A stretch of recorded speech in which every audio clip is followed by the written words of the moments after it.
Okay. Okay, it's 6 p.m. This is Deputy Mayor Lily Lanfear. I am opening the meeting because the mayor is not present. We will begin the meeting with the Pledge of Allegiance.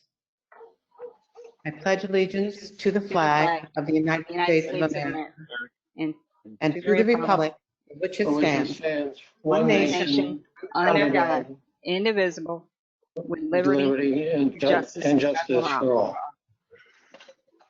I thank you. We are going to begin this evening with a statement, and I will read that statement as soon as the whistle is done blowing.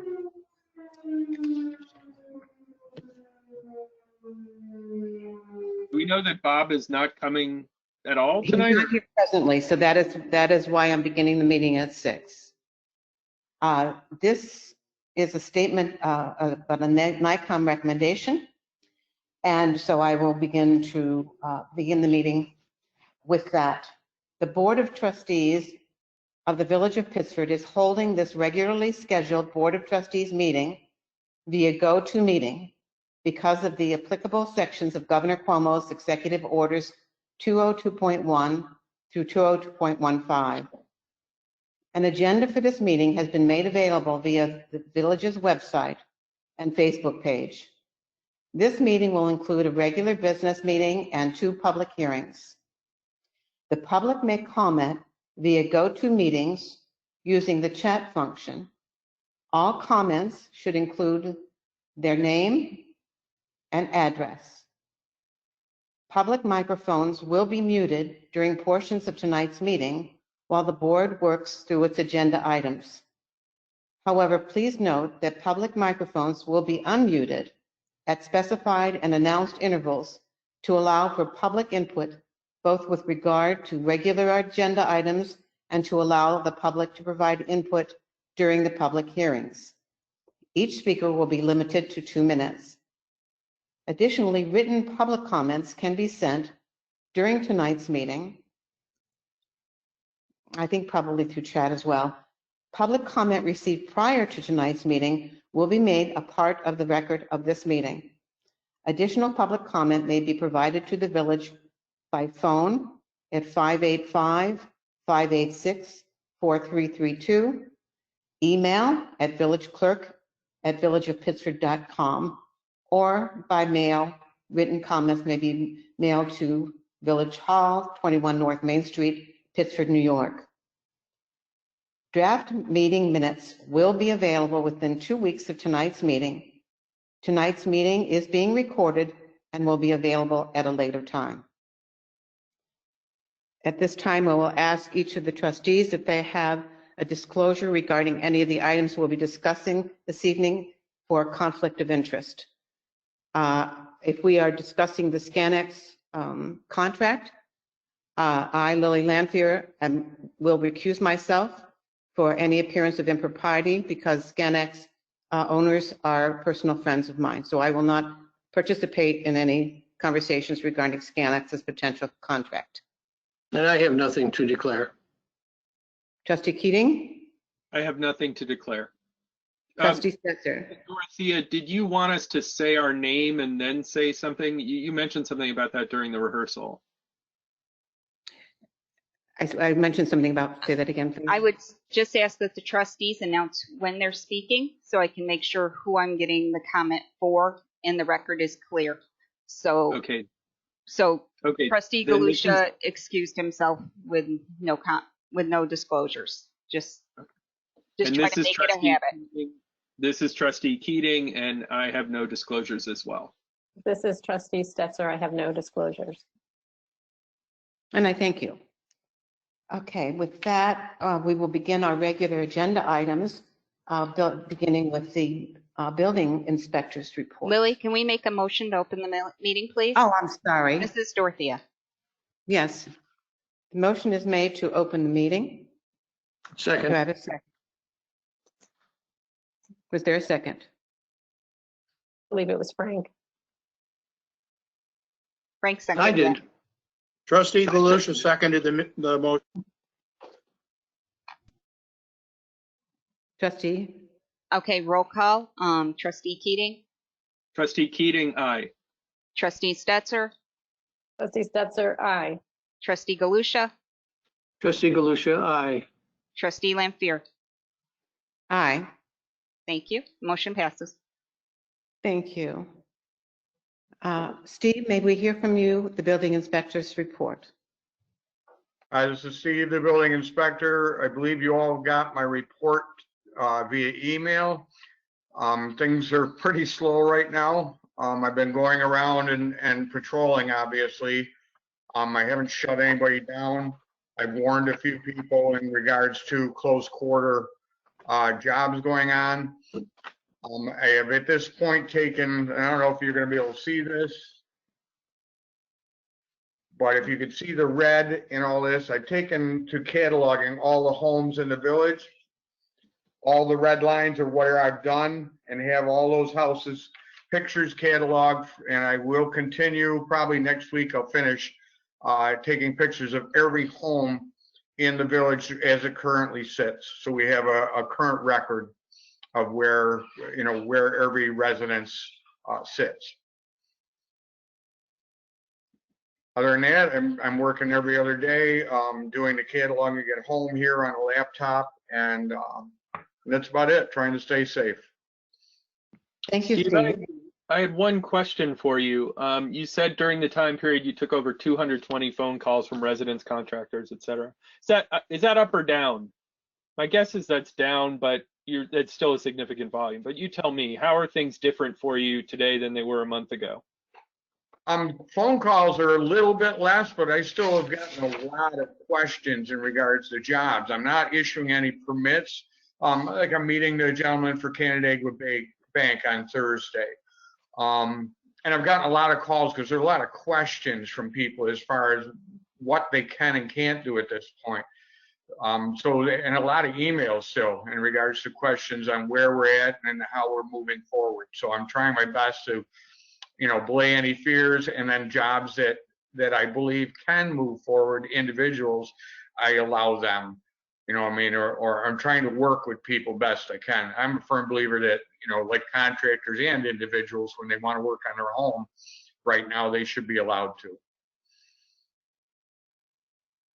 Okay, this is Trustee Keating again. I have one more question for you and then one more comment. You mentioned you attended the 3-day annual in-service training. What was that training? Just curious. It's an upgrade training for all the codes. There's new codes coming out. In fact, we just got the books in. Each year the codes change, they do updates. Now they're going to the 2020 codes, which includes the New York State supplement. So you're not having to go to separate books.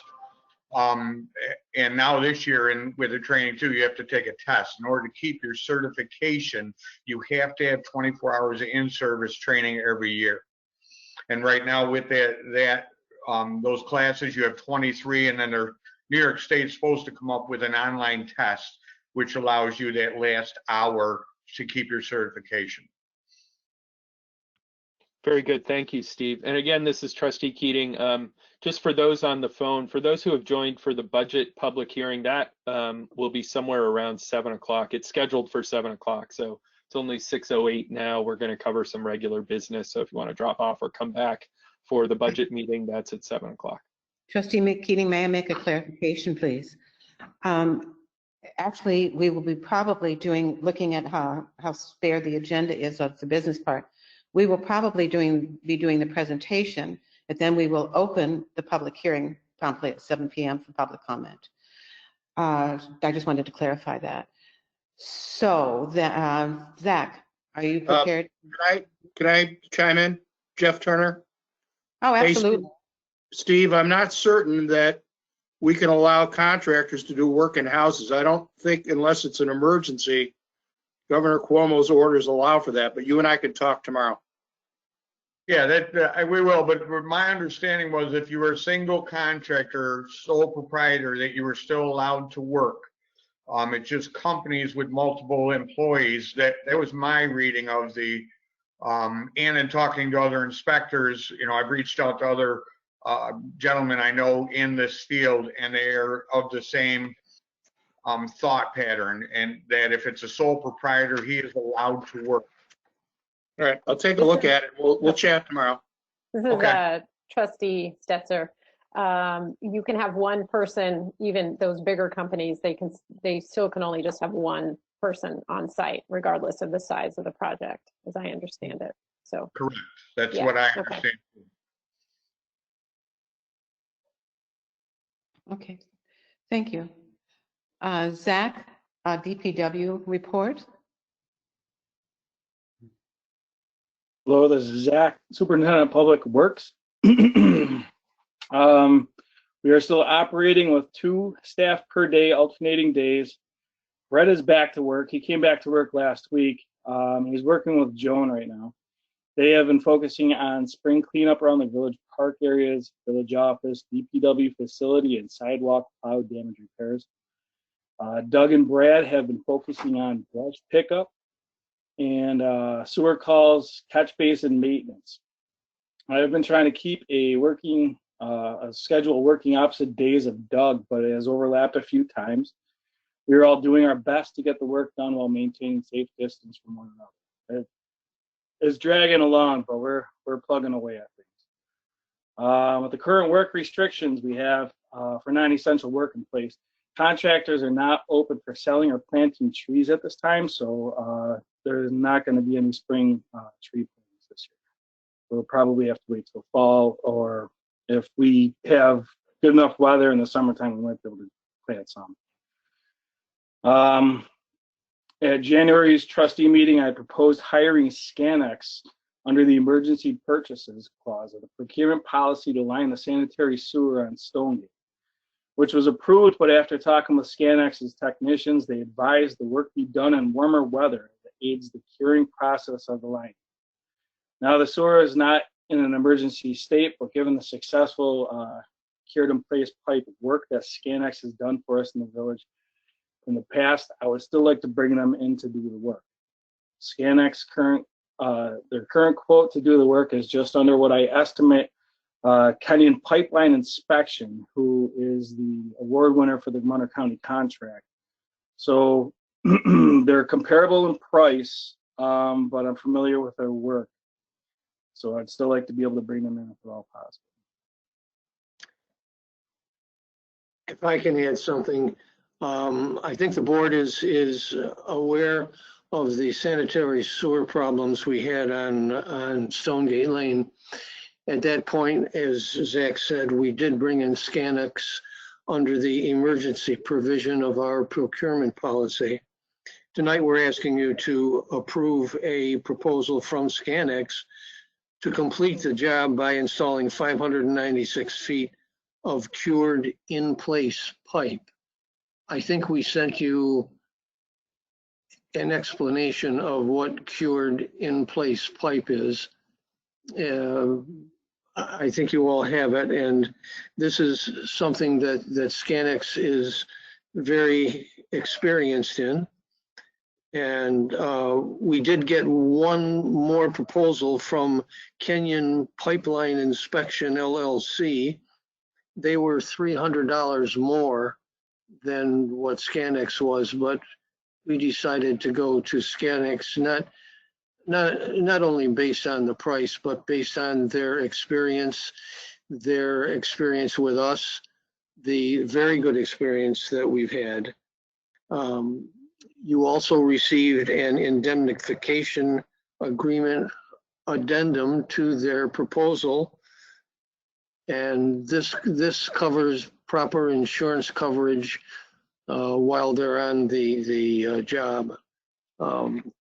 I apologize that we have to do this to you on such short notice.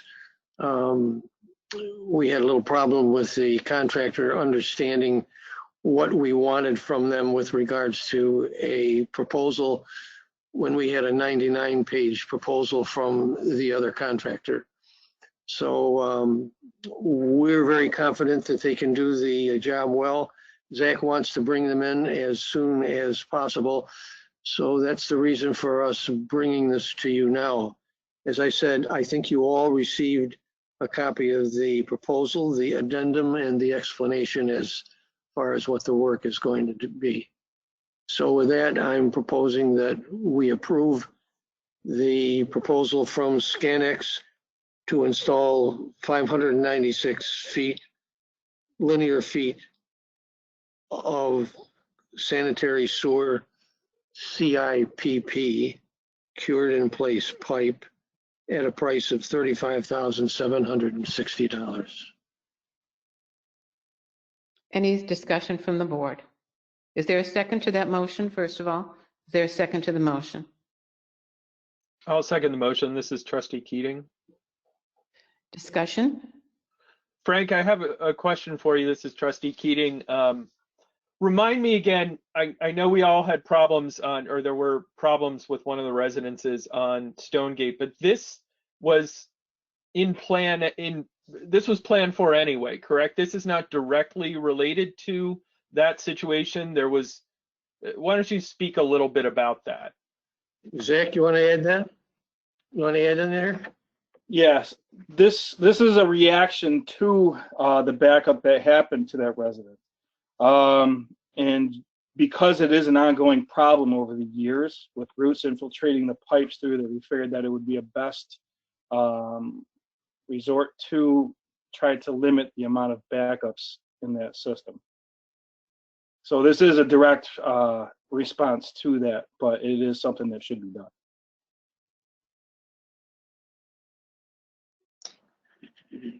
Does that satisfy you, Dan? It does. Thank you. Okay.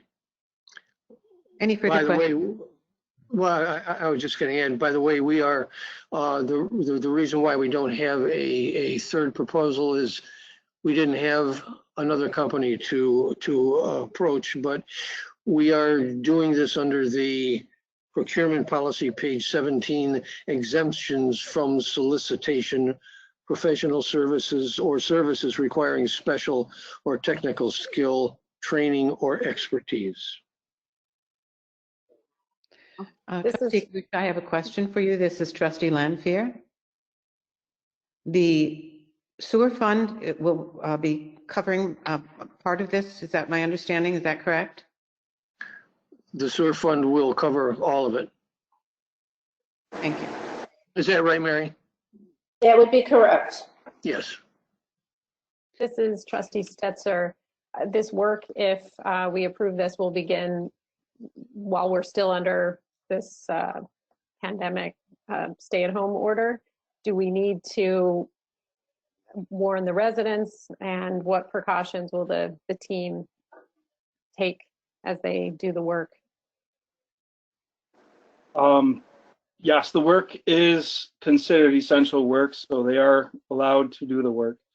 Once the contract is signed with Scanex, they will go through and notify all the residents on the street of what they're going to be doing and how it's going to disrupt their lives for a short period of time. And then once they're done doing the job, and it shouldn't take more than a day, depending on the weather, of course, but once they're done, they'll go back through and notify all the residents again that they're allowed to use their water, because it will shut their sewers off for the time that they are lining it, which is about 3 or 4 hours per section for the liner to cure. So that would be, is the whole Stonegate Lane will be affected, or will that impact some of Main Street as well? Do you know? Just Stonegate Lane, just up through 10 Stonegate. I think 10 is the last lateral that ties into that system right there. I believe every house up the street from 10 should still be able to use their sewer system as it is. Okay. And as for precautions, how Scanex is going to be working, I can't say, I can't speak for them. I'm sure this is just business as usual for them, so they will be taking necessary precautions. If that answers your question. All right. Yes. Thank you, Zach. This is Steve. Hey, Zach. Yep. It should affect the whole neighborhood above where they're doing the cure. If people can't use the section when it's curing, everybody above that section will be affected also. They're going to have a bypass pump running from the manhole out in front of 10, bringing the sewage down to the next the next manhole on South Main Street. So all the houses above 10 will still be able to function as normal. Okay, I knew that. I just wanted you to explain it so anybody listening wouldn't be concerned that they were, you know what I mean, above 10 would be affected. Appreciate it. Okay, Thank Lily, you. are we ready for a roll call vote? Yeah, there's a motion on the floor. It's been seconded. And so the clerk will now take a roll call vote, and I am recused. Trustee Keating, Trustee Keating, aye. Trustee Stetser, Trustee Stetser, aye. Trustee Galusha. Trustee Galusha, aye. Motion Motion passes. Thank you. Thank you. Okay, Jeff, our village attorney, we are ready to hear from you. Do you have a report for us this evening?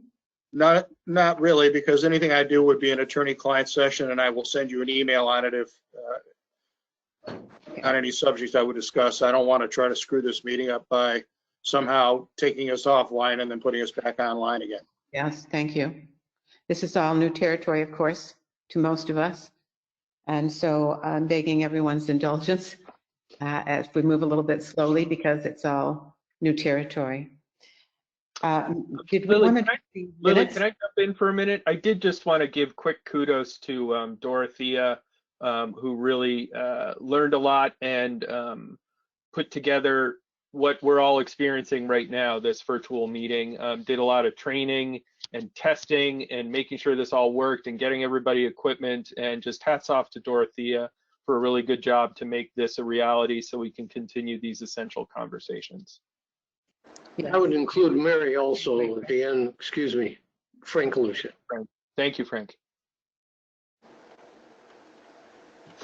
Dorothea, we want to do the minutes, the approval of the minutes, or do you want to leave that for another meeting? I know NICOM's recommendation was that we only take care of business that was pressing and had a time sensitive nature. So I don't know if you want to do the approval of the minutes at another meeting or whether you want to proceed with it now. Well, I would suggest we do the treasurer's report, and if we get time prior to the meeting, since minutes aren't really going to be too challengeable and the public wants to see them, I would say they're okay to go ahead and approve if the board's good with that. Okay. So with that, we will proceed with the treasurer's and village clerk's reports. Okay, I'm heard. Treasurer's report, I have vouchers for approval. Am I being heard? Yes. Yes. I can hear you. Okay. I have vouchers for approval. General fund for $24,422.80 and sewer fund for $1,292.80. In a review of those vouchers, I would just like to call attention to voucher number 585, which is to General Code Publishers for the new code books for $8,279.92. And 607 to SRF for the South Street traffic calming for $1,680. And voucher 600 for Scanex for the Stonegate sewer, initial Stonegate sewer issue for $1,200. So if there's any questions on any others, I'm willing to answer. Can I ask a question about, this is Trustee Galusha. Can I ask a question about the legal bills? We still have a lot of, I'm sorry?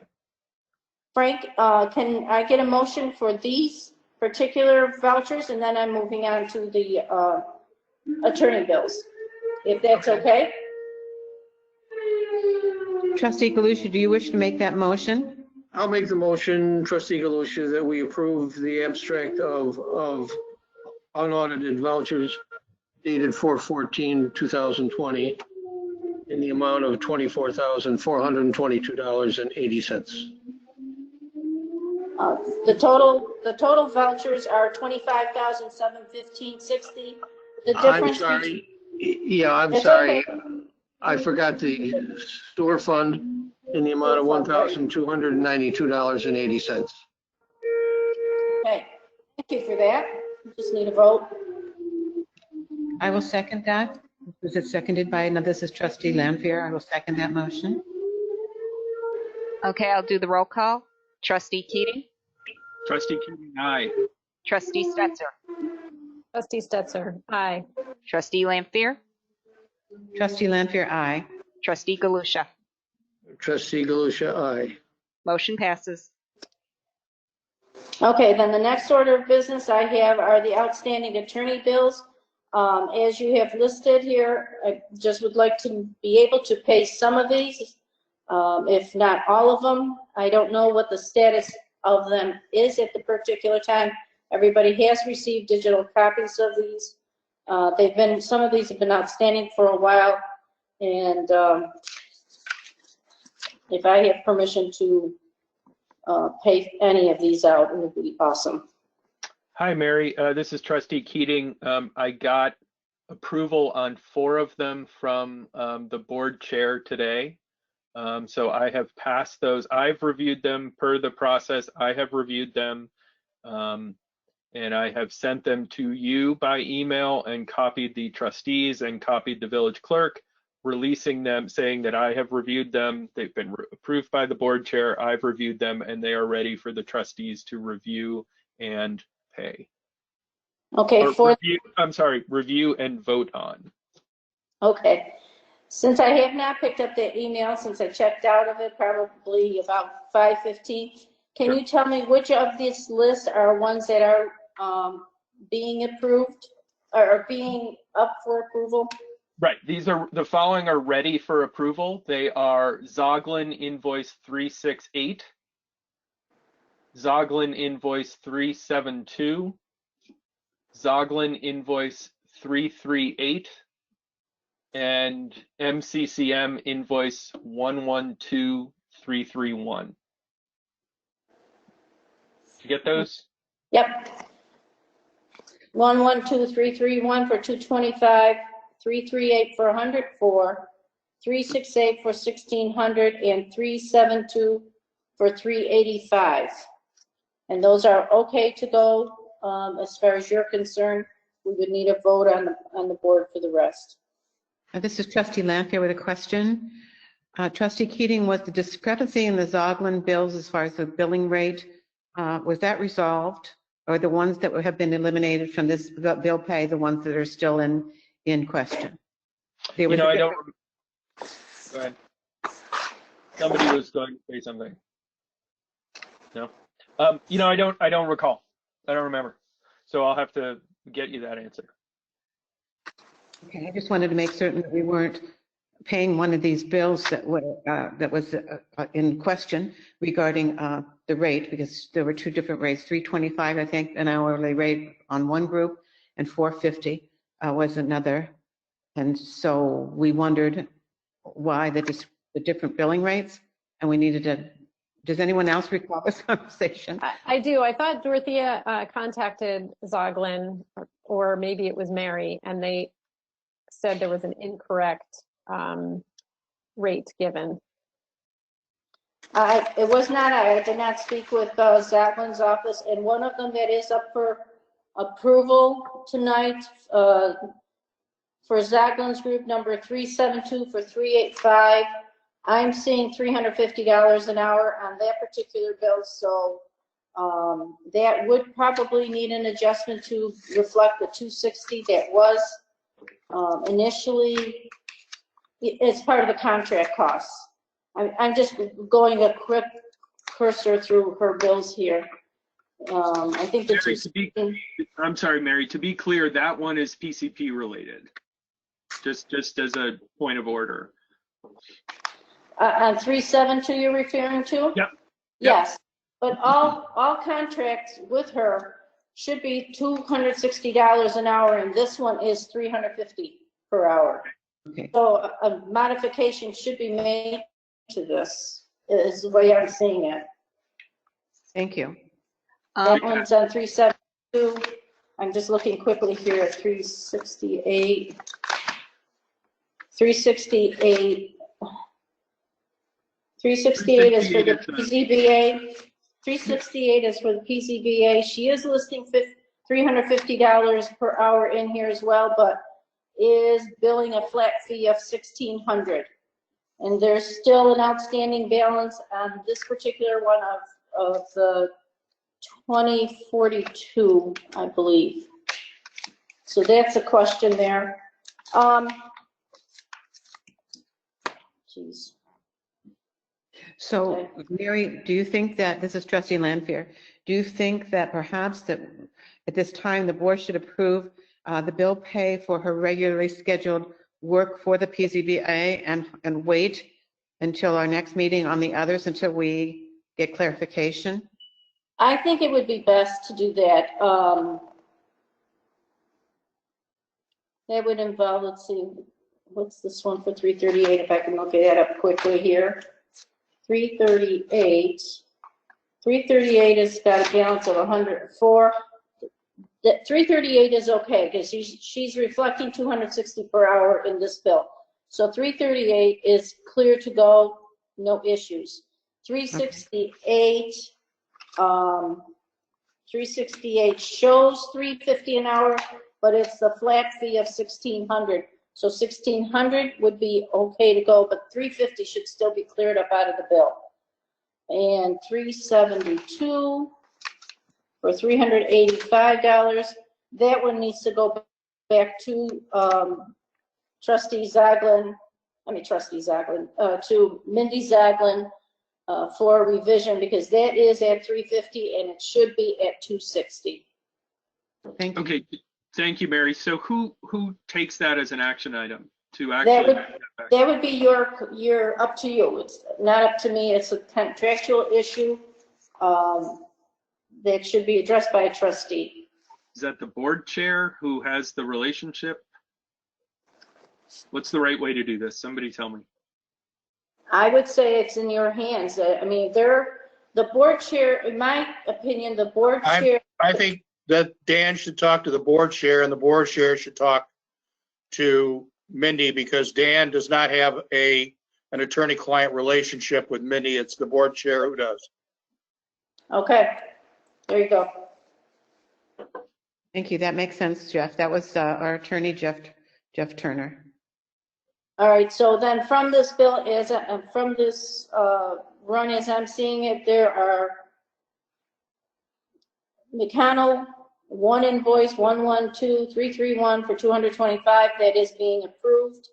And Mindy's bill for number 338 for $104, that is okay. The other two need to probably be looked at and approved maybe next time around. If that sounds right with everybody. I don't know, guys. I'm okay with us paying the flat fee on the 1,600. The amount is not going to change. Right, and that was, yes. I'm good with that. Yeah, so that is number 368. So I would add 368 to that as well. All right, so that leaves out 372. Yeah. Any others that are okay to pay? That's all I've got back. Okay. All right. We just need a motion to approve those for payment. Trustee Keating, would you like added to the vouchers? Okay, I'll make a motion to approve. I'm trying to get the exact numbers. Zoglin invoice 33. Correct. And Zoglin invoice 368. Correct. And MCC invoice 112331 for immediate payment. Correct. Okay. Thank you. We need a second on that. Trustee Stetser, seconds. I'll do roll call vote. Trustee Keating. Trustee Keating, aye. Trustee Stetser. Trustee Stetser, aye. Trustee Lampier. Trustee Lanfair, aye. Trustee Galusha. Trustee Galusha, aye. Motion passes. Okay. Next on my agenda is the status report for the books for March 2020. Revenues are at $1,328,947.36. Monroe County sales tax, I am looking to collect hopefully anything close to 125,303.65, which is what is the balance of our budget. And that check should come mid-May. So that's all the other revenues are okay. Just reference to chips on the paperwork, which is page 2 of the revenues, account A3501, which is budgeted for $30,349. That will not be materialized in this year's budget.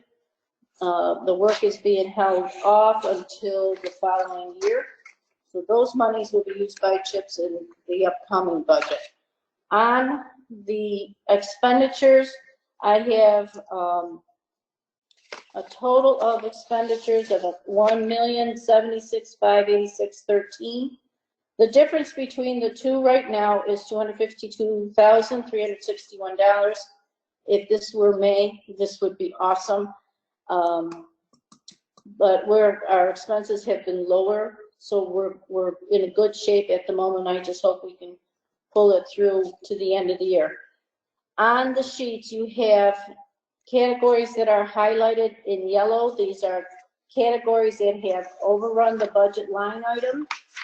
The lines in green are the ones that are going to cover the overages. And I have that at the end of the presentation for the general fund. Let me just go on to the analysis for a minute.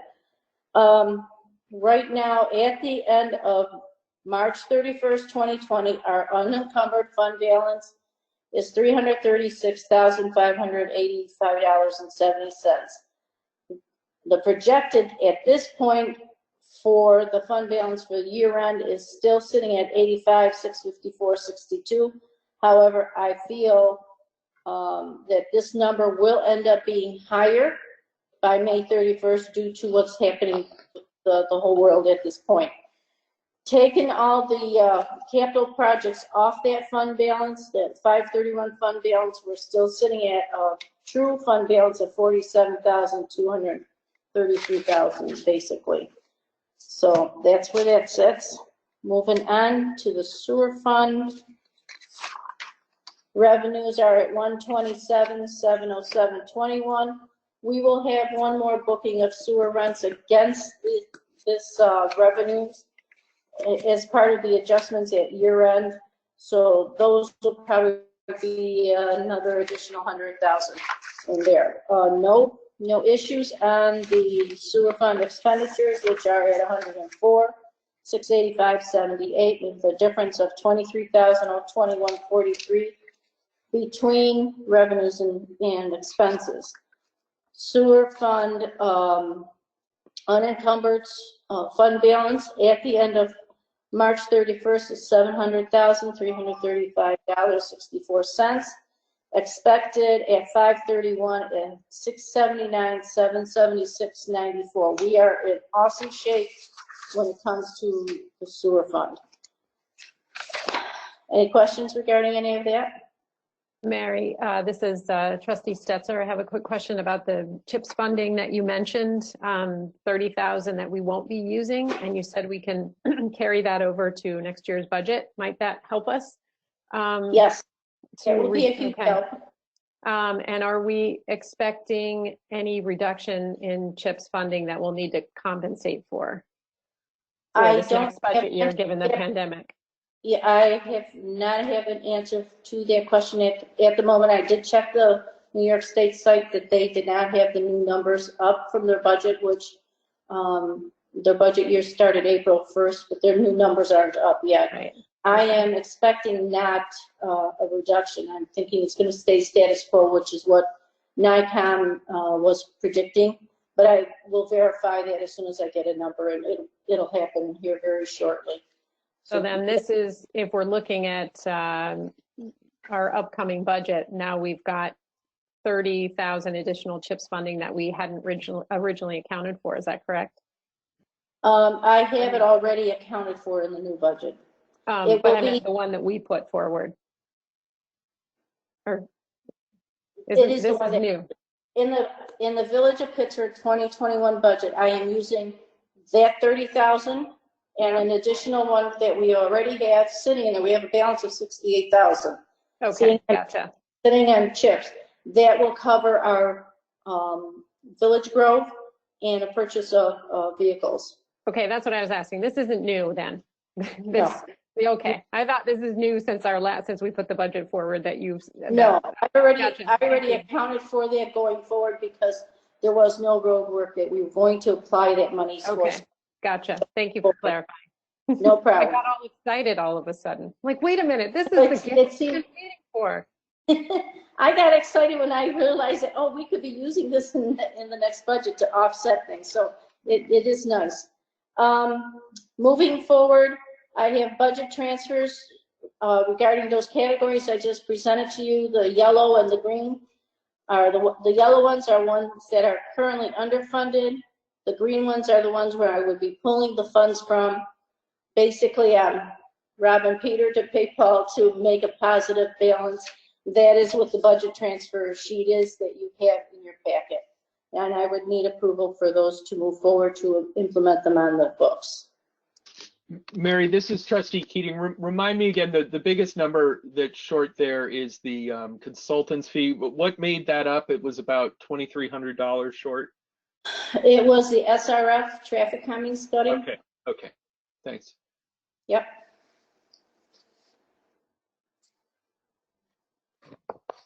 I would need a motion from the board to approve these or not.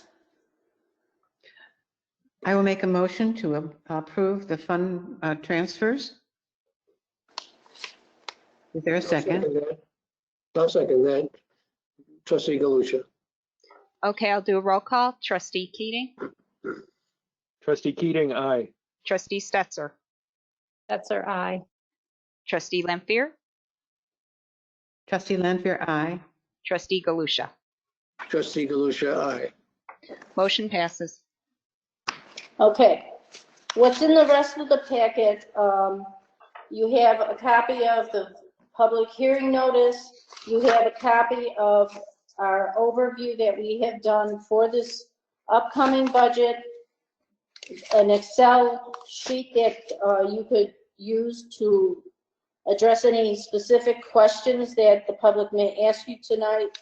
And you also have this one supported by the detail from the budget off the program for your use. Do you have further questions about it? It's not anything I need to go through. You'll be addressing it in the next few minutes. Any questions? Thank you, Mary. You're welcome. Now, I have this is Trustee Lanfair. I have a question, Dorothea. Is the community choice aggregation agreement, is that a time-sensitive issue? Or is- I would refer that to to Jeff Turner. Yes, it is. Okay. So we need I to- don't think it's time sensitive. I believe that it's essential. Okay. So would you bring us up to speed with what we need to accomplish this evening on that? Yeah, this is a contract between Jewel, Rocktricity, and us to set up this community choice aggregation program. If it's approved, the next step will be an energy services agreement with an energy supplier selected by Jewel. So this is the first step. And if we don't do this, then we can't do the next step. And then we will not be able to get the energy that we're looking for, the energy deal that we're looking for. So that's why I think it's essential, especially in this time when we got kind of a downturn in people's income. So is the motion on the floor to allow or to permit the mayor to sign this agreement? The mayor or the deputy mayor. Okay, I will let someone else make that motion then. I'll make the motion to allow the mayor or the deputy mayor to execute the community choice aggregation agreement.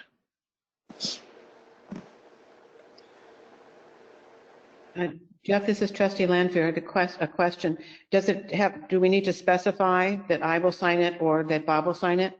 No, I think Just the either- motion that Frank made presumes that either one may sign it.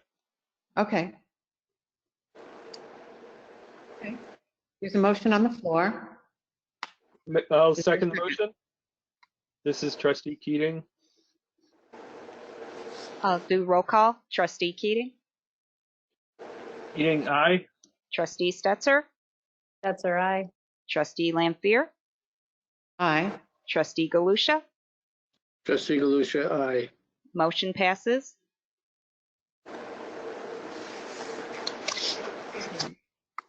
The next item on our agenda is the appointment of our building inspector, Steve Loth, as fire marshal / building inspector, which would be a new job description. Is that correct, Dorothea? Yes, that is the job description that we're giving him. It actually was our ultimate goal. Steve had passed the building inspector test as well.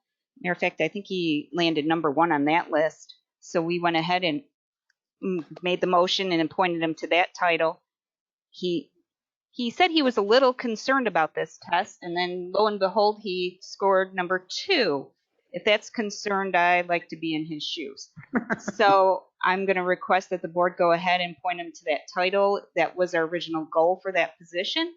It's in the long-term plan. It also brings in fees from him doing fire marshal services. So it is in the best interest of the village to have him have this title.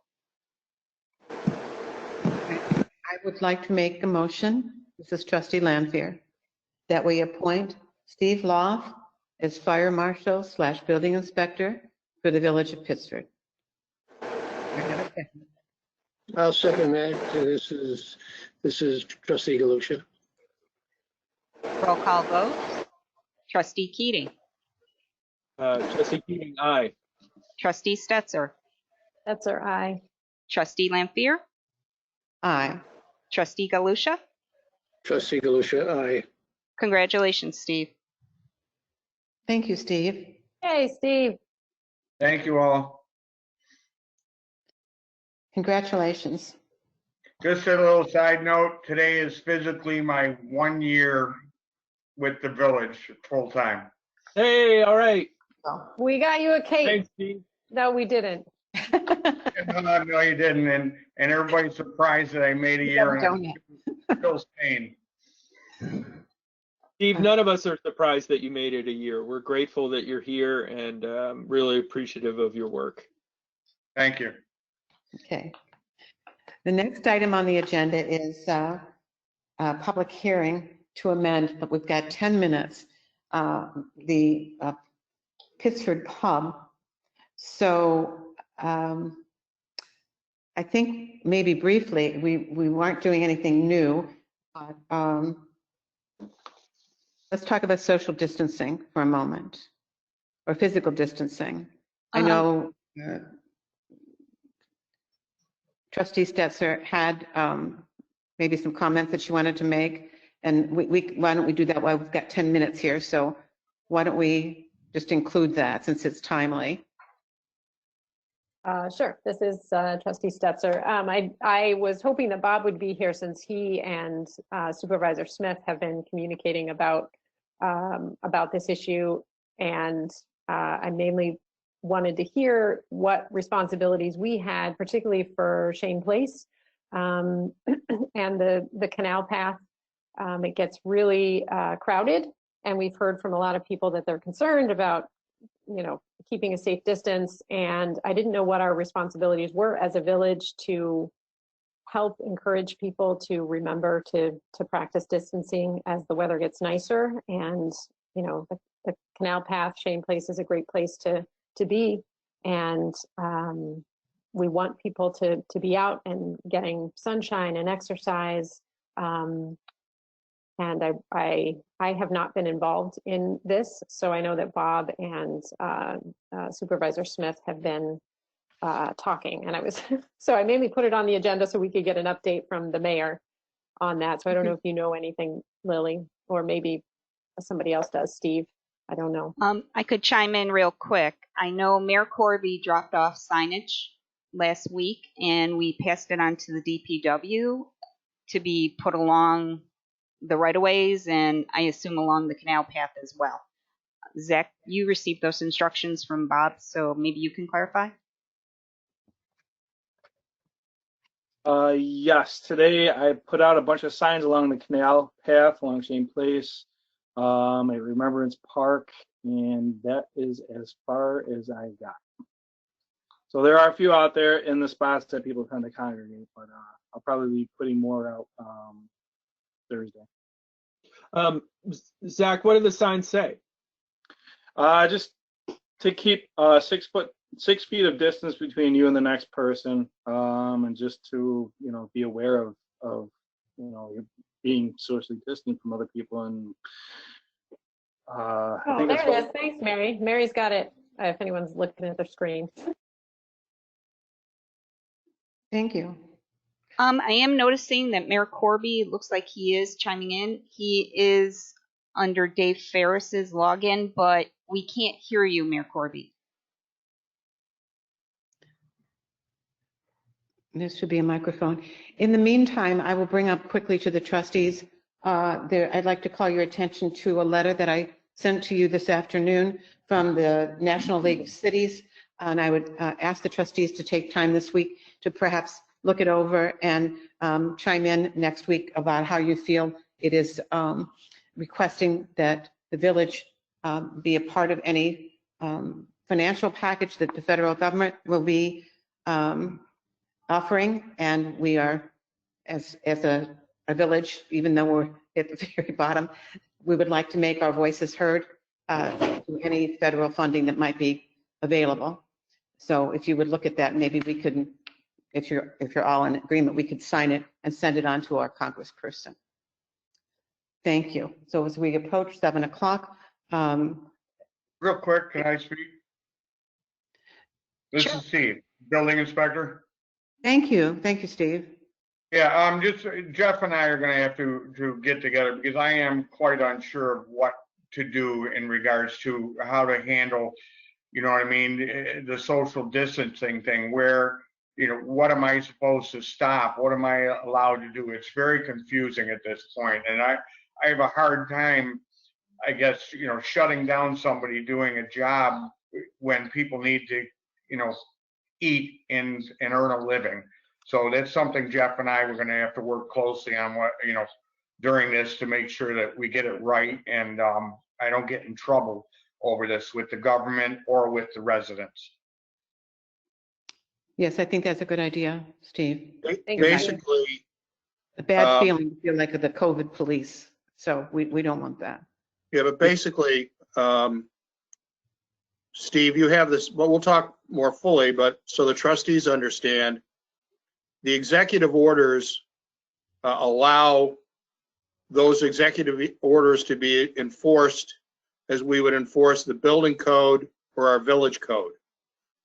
So it's an enforcement question, which Steve can do, and he's going to need a little guidance from the trustees in that regard, because as Trustee Lanfear says, I don't think we want to be the COVID police, but I think we do have an obligation to the public to at least warn when Steve sees something that's in violation of those executive orders.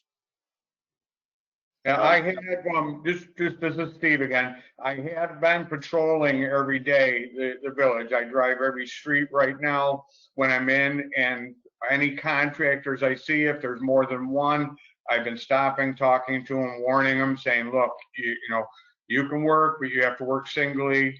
Don't ride together. The ruling is a sole proprietor is allowed to work. You cannot be multiples on a job. I haven't, ticketed anybody or anything like that, but I'm trying my best to be as reasonable, but warn people that, it is my duty to make sure they separate. I mean, I'm certainly not going to give you guidance on this, Steve, but I know generally when we have village code violations or building code violations, the usual path is to warn at least twice before any ticketing issue is done. And I think the trustees ought to chime in on how they would like you to do this.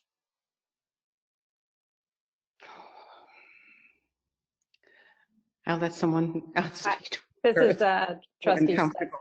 Stetser. Yeah, it is a very, I mean, this is unknown territory. This is all new to us. I don't feel comfortable having you do something other than warn. You know, the county executive has just said that his primary objective when he is stopping people or having people stopped is to educate them. So the idea is we don't want to punish people, but you know, what do you do with people who are repeat offenders? And I don't know if that's even a problem with what you've seen around, but we really want to educate people. Like, this is for the greater good here. I don't know, those are my thoughts. Have you seen a lot of people, even after a warning, continue, Steve? Not yet at this point. I have warned several contractors and I said, I'm just trying to be as cordial and reasonable about it without being the cop on the block, you know what I mean? And to make it palatable for people to still function, if at all possible. If I find you know, I have no problem in stopping somebody if I see repeat offenders, but what I do is I basically explain the rules to them and how they can still function. Your call has been. Steve, this is Trustee Galusha. I think at this point, that's about all you should be doing. Trying to enforce it beyond what you're doing now, I think could be problematic for us, as well as for you. Correct, because I want to have a good working relationship with everybody who is within the building. I agree, Frank. Well put. The other thing that I'd like to point out is the county executive, Adam Bello, did say when you feel there are social distancing and dangerous things happening, to call 911 and they can handle it. So I would also recommend that as an option for you, Steve, as well. Don't want to see you get involved in anything that you know, gets hostile or anything. It's perfectly appropriate to call 911 and tell them and ask them how to handle it. I don't feel I'll have that problem, and I would only call 911 if somebody was hurt, not if somebody's working. I can hear him. Well, he can be heard now. Bob? Go ahead, Bob. What's happened here is that the audio on the computer that Mayor Corby is using is not functioning. And so what I have done is I've put him on speaker. You can see him on the screen and you will be able to see and hear him, but the sound is actually coming out of a phone. Okay? Okay. So you can hear me now? Yes. Okay, great, wonderful. Okay, it's 7 p.m. The public hearing is almost scheduled to start, and I would like to point out that Mayor Corby has now entered the meeting. The first thing, Bob, that we have left undone is the public hearing for the Pittsford Pub special use permit. So with your permission, we'd like to continue with that first before we begin the budget. What this public meeting is regarding for is amendment for a special use permit for the Pittsford Pub. They had previously requested to use their patio for a special event. They came in and addressed the board. At the time, I believe he didn't have all the information or the date or the correct dates. Since that time, of course, then the coronavirus took place, and so he's asking for an extension, and he doesn't yet know the date. And so what we would like to do at this time is to open the public hearing and adjourn it to a meeting in the future when he is ready to set a date. So that being said, I will make a motion to open the public hearing. Okay. Do I have a vote, please? So that was, to be clear, that was Mayor Corby seconding it. Yep. Okay. I'll do roll call. Trustee Keating, Keating, aye. Trustee Stetser, Stetser, aye. Mayor Corby, Aye. Trustee Lampier, Aye. Trustee Galusha? Trustee Galusha, aye. Okay, I'm just gonna ask you to correct the motion. We're gonna push it to April 28th, Okay. and we'll take a look at it at that time and see where we stand with everything at 7 o'clock. Is that good? Motion amended. Okay, I'll make that change. Motion approved. Thank you. Great. Okay. That being said, would the mayor like to open the public hearing for the budget? Motion to open the public hearing for the budget. Do I have a second? I'll second that. Now we beg Trustee your Galusha, indulgence again for a second. moment while the village clerk puts up the slide presentation. Again, this is a first for us, so I know she's been working very hard on it, but we'll see how this goes. The intention is that on your screen will appear the PowerPoint slide presentation, and Mayor Corby will speak to each slide. To also just thank Mary for the hours and hours that she spent over the last couple of weeks putting all of this information together and updating it for the current year. Okay, real quick though, I need to do a roll call vote on the opening of the public hearing. So can I have Trustee Keating, Keating, aye. Trustee Stetser, Stetser, aye. Mayor Corby, Aye. Trustee Lampier, Aye. Trustee Galusha. Trustee Galusha, aye. Motion passes. I'm going to load up the screen. Thank you. And I know that you have worked also very hard on this PowerPoint, putting it together, Dorothea. So I thank you for that. And I thank also Trustee Galusha and Superintendent Zach Blyer. There's a lot of hours have gone into this. It's been a challenging year to be. Probably the most challenging year that we faced, I think.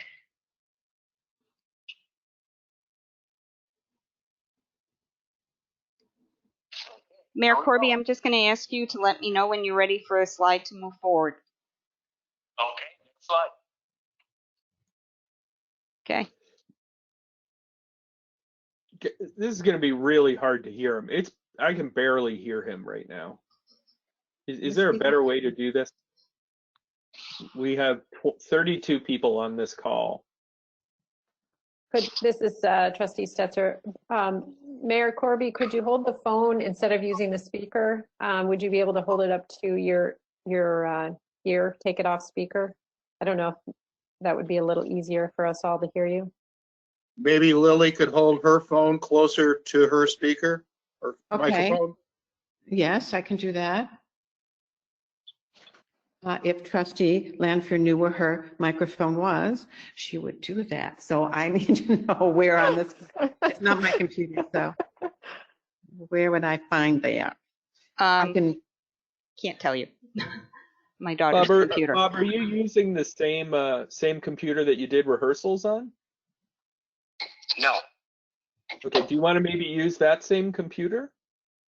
Well, I'm using this computer because I couldn't get hooked up. I've been really sick today, and so I didn't want to come into the office and make other people sick. Appreciate that. How's that? Is that any better, Dan? Don't know. We'll see. Okay. Can you hear me now? That is better. Okay. Better? Okay, good. All right. All right, next slide.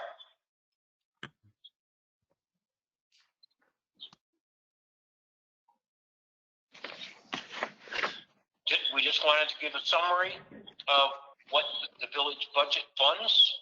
Next slide. Snow removal.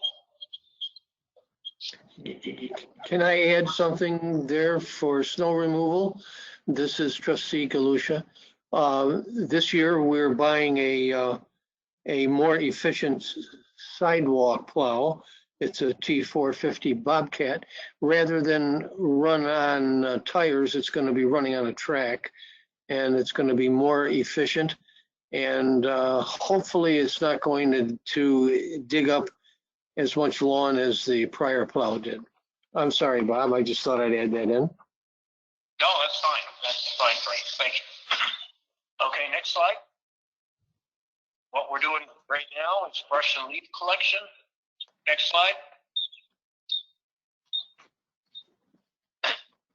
We sort of take this for granted, but 4 seasons of the year, we're out there planting, pruning, and moving trees. Hey, Next Bob, slide. can I jump in here? Here's an option for you. You can call in on a phone line. So I can text you a number and you can just call that number, and then you've got a direct connection, and then you can just watch through the screen. Then we'll be able to hear you better. This 2-speaker thing. All right. Yes, I agree. Yeah, Dan, can you send him the? Yeah, so Thank you. Bob, I'll send you and somebody else had that idea. I'll send you that dial-in information, Bob. It's very echoey when we do it this way, so hopefully this will help.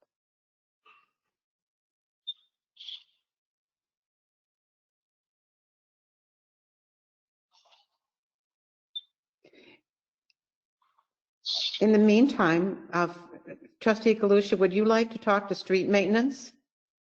All right. This is a relatively new loader that we purchased, and we use it to pick up brush and to do some of our street repairs, and it's been a very effective piece of equipment. Next screen. We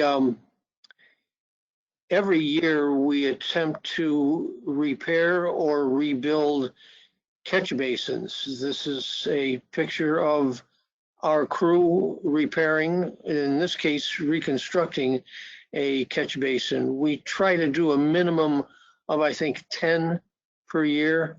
One year we did as many as 15 or 16. Next slide. Sidewalk replacement. We are currently updating our sidewalk replacement schedule over a 5-year term. This is one example of what it takes to repair a good stretch of sidewalk. There is a lot of work involved, and we are going to be going according to a plan that we are devising right now. Next slide.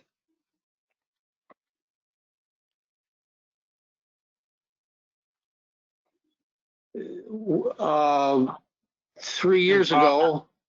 Sorry, Frank. Bob, I did text you the phone number and the access code, so you should be able to do that. We have 3 callers. I'm not sure which one could be Bob. So maybe if we try unmuting each one and seeing if it's Mayor Corby.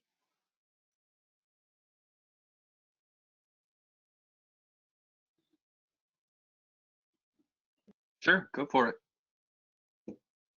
I'm trying.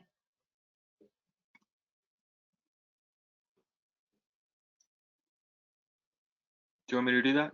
If you can see him, I can't see him because I got my screen shared. Okay, yeah, we have a few. Bob, is one of, I've unmuted the telephone callers. Is one of those Bob? Don't be shy. Does not seem like it. Nope. Okay, I'll mute them again.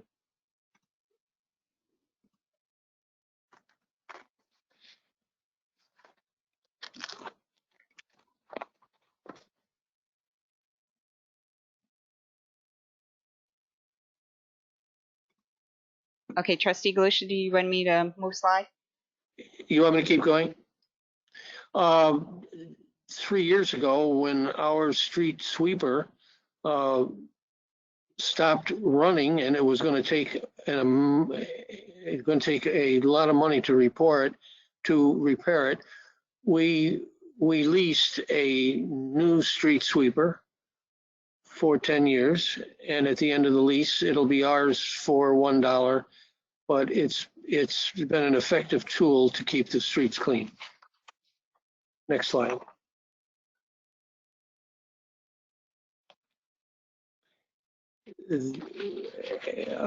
I think you all met our building inspector and code enforcement officer, Steve Bloth, and these are some of the duties he performs.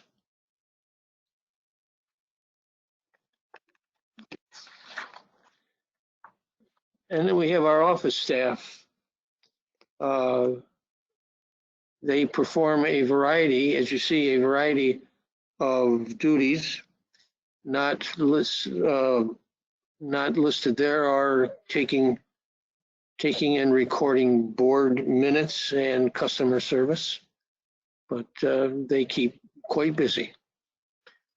Next slide. We've even gone to enlisting younger help. I'm sorry. I was just pointing out we had our Mary's granddaughter in a picture there. This is a picture of the dock at Shane Place, which has become a very, very popular location for people who want to walk dogs, who just want to walk, who want to go to the restaurants.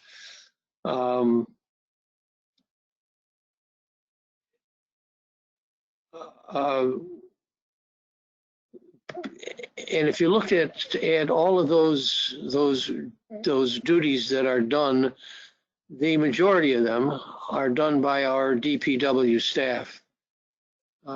They keep quite busy.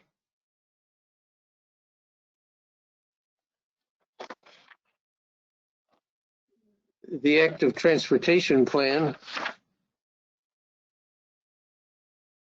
and Village Grove. Village Grove is our newest village street, and this is one of those streets that we intend to pave this year, mill and pave. It's become quite beat up, so we're going to be doing that this year at a cost of approximately $35,000. We will be milling and paving and putting in curbing. The active transportation plan, Renee, do you want to say anything about that? Yeah. Sure, I was just going to offer to jump in. We originally, this is Trustee Stetzer. We are working with the town to formally adopt that, the active transportation plan, and we had it on the agenda for mid-April, a joint meeting, and that has obviously been put on hold, but we're hoping to adopt it soon when we are free to move about the cabin again. And the village intends to adopt it as a amendment to the comprehensive plan, since it complements it, and the comprehensive plan also refers to the active transportation plan. So that's much like a comprehensive plan. It will be a guiding document that we refer to whenever we're going to be doing resurfacing or anything that will redesign the streets, or for example, the DOT is going to be fixing or upgrading some pedestrian locations that have been known trouble spots in our village, and they're going to refer to our active transportation plan to help guide them on which ones they will focus on first. I don't know what else Bob was going to say about that. Hopefully that's enough. Yeah, in the lower left-hand corner, all those points highlight the various steps that are going to be taken by the village and or the state to improve walkability and bike riding in the village. Next slide. I'm going to ask Trustee Lampier to make a few comments about the litigation status. Trustee Lampier? Sure. The latest information is that recently the Fourth Department rendered a decision regarding current litigation involving the PCP, which is Canal Side Properties, and the Architectural Review Board. and the Planning and Zoning Board of the Village of Pittsford. There are currently no lawsuits involving the trustees. Those two lawsuits were decided upon the fourth department, and they upheld the decisions of both the APRB and the PZBA, and has been remanded to Judge Ark for his fulfilling of that lawsuit. So there is nothing pending currently. There are no active lawsuit, no active litigation currently. All of the research has been accomplished, so there no new briefs need to be written. We are just currently waiting for the decision of Judge Ark of how he would like to move forward with the decision that the fourth department has made. Given that the courts have been closed down temporarily, I think it's a matter of time, and I can't say how long it will be, but we know that it will be in the near future for that decision. So there are no new lawsuits, and we are in a holding pattern currently. Does anyone have a question about that, what I just said? Oh, okay. Okay, well, thank you, Trustee Lampier. With regards to infrastructure improvements, I did mention this year we are going to mill and pave Grove Street, or Village Grove, and we are still in the planning stage for milling and paving South Street and possibly Sutherland Street. South Street, for example, we have a small DPW crew, and the South Street is a project that it's going to be too big for them. So we are looking at trying to contract that out. And unfortunately, the prices that are coming through are around $250,000. So we're still working on trying to plan that, trying to get funding. And as far as community outreach, we're trying to implement those suggestions in the comprehensive plan. Do you want to add anything there, Renee Stetzer? I think we have, this is Trustee Stetzer. I think the mayor might be on. I think we have the mayor finally. Finally, yes. All right. I think so. Okay, I tried to carry on without you. Let me, I'll mute again. You were doing well. You were doing well. Okay, next slide. Wait, Mayor Corby, this is Trustee Stetzer again. Can we go back, I think, to the previous slide? I think Trustee Galusha had a question about the comprehensive plan, but I don't, Frank, can you list your question again or ask your question again? Yes, I was just asking whether you had anything more to add with regards to community outreach as it relates to the comprehensive plan. Well, I think we're done as far as outreach is concerned, although in terms of the zoning updates, we still have probably some revisions to be made to that. We were planning to do it 3 to 6 months after we adopted the new code. Obviously, that time schedule has changed because of the current crisis.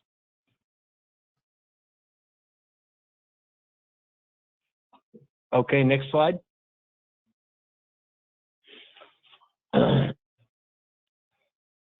In developing the current budget, the village has undertaken an exhaustive analysis of long-term budget trends, changing operational mandates, growing service demands, projected future operational expenses in accordance with the New York State Comptroller's Office guidelines for municipalities.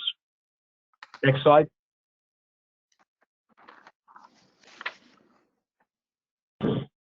This is a breakdown that shows where our expenditures go. You can see that 44% is for salaries and benefits. The next biggest category, it's flipping around there. Can we go? Okay. Okay, the next biggest expense is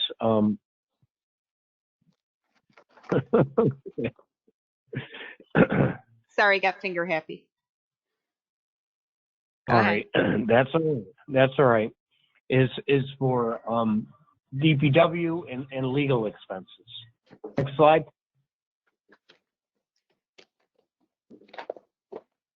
Revenues, 50%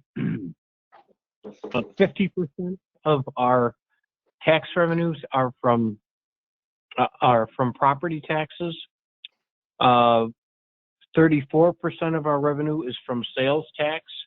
This is down significantly a percentage. A few years ago, I remember that the portion of our budget from sales tax was around 42%. So a significant decline in how much of our budget is coming from sales tax. Next slide. The sales tax history. This just gives a little historical perspective on the performance of sales tax. It generally follows economic trends. Next slide. Bob, can you go back a slide on the sales tax? Sure, So absolutely. Yep. To be clear, the 454 is the projected sales tax for fiscal year 2021, taking into That is account, correct. taking The into drop. account what we expect our shortfall to be due to coronavirus. That is correct. Thank you, Dan. Next slide.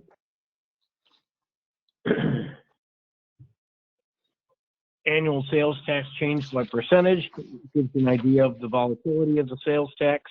And as you can see, we're anticipating a 20% drop in sales tax revenue for the coming year.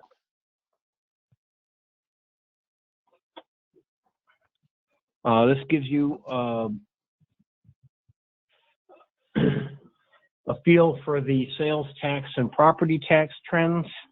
Again, the sales tax has diminished and reliance on property taxes has increased because the village budget itself has remained basically flat. Next slide.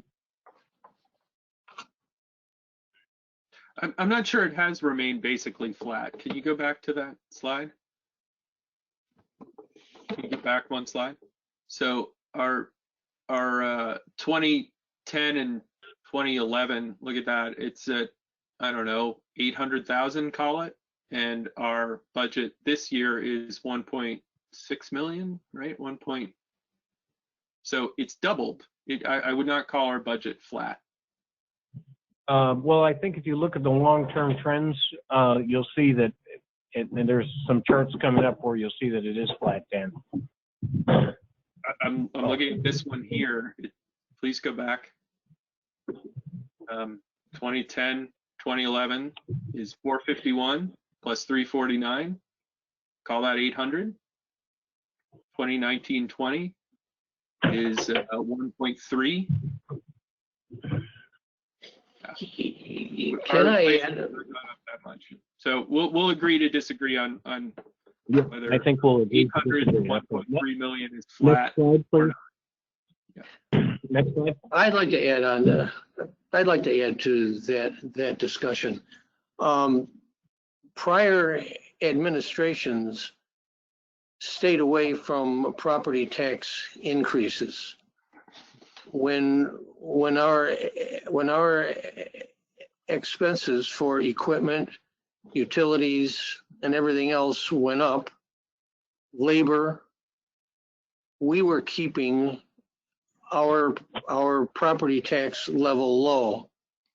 Then approximately 10 years ago, the realization came that we can't keep the tax level that low and buy equipment, enter into union contracts that for this year example calls for this year calls for a 2.5% increase. We just can't keep doing that at the level that we were at.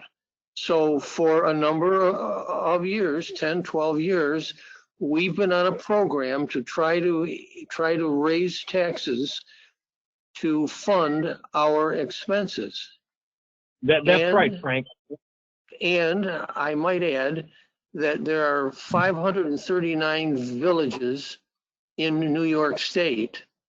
The Village of Pittsford is number 150, meaning there are only 150 villages below us that have a lower tax rate than we do.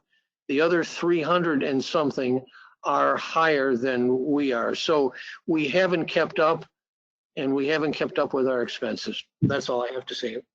Frank, The other thing I would add to that, Frank, the challenge, of course, is what the full tax picture is. What do our school taxes look like? What do our town property taxes look like? What do our state taxes look like? All of that factors in. So if you just look at our local taxes in a vacuum, it does appear that we're pretty low, but here in Pittsford, we pay very high school taxes and get a lot for that money. So just want to make sure it's part of a larger whole that we're discussing.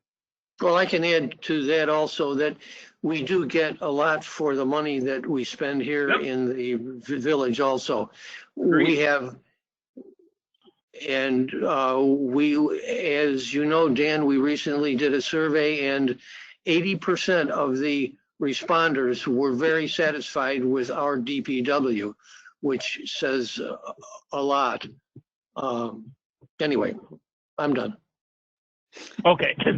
And I think what I wanted to add to what you said, Frank, is the village has had a revenue shortfall for a while. And 6 years ago, the village made the determination that we needed to increase our revenue stream to address our needs, because the revenue that we had at that time wasn't sufficient. So rather than do it in one bump, a catastrophic bump, as other communities have done, we decided to do it gradually, and that's basically the philosophy that we've had over the last few years that explains the gradual tax increases that have occurred. Okay, next slide, please. Can I add just one more thing? Yeah, sure. Since 2013, we have replaced 76% of our equipment. I don't think you can see this, but this is a schedule. The equipment that is in yellow is the equipment that we have replaced since 2013. And I use this as an example because it's a perfect example. I don't know if you can see this, but this is a picture of the generator we used until 2013 to power the sewer lines at Wood Creek. We would have to haul this up Main Street and down to Wood Creek and hope that it starts. And this device ran on propane. Frank, can you hold it up just a little, you're gonna have to hold it in front of your face in order for everyone to see. Yeah, back up a little bit. We can, well, heck. How's that? Can you see that? It's just the bottom, or the bottom half is cut off. I already know what it looks like because you brought it to one of the previous meetings, but all right. That's all right. This is what we replaced it with. Okay. So there's an example. Sorry to interrupt again. Nope, that's quite all right. The next slide shows basically that the budget is basically in line with the CPI. Next slide. This is an interesting one. This is really quite revealing in terms of what's really quite interesting about this is that our current tax rate, the projected tax rate, is still 7% less in real dollars, in constant dollars, than it was in 1986-87. And this shows if the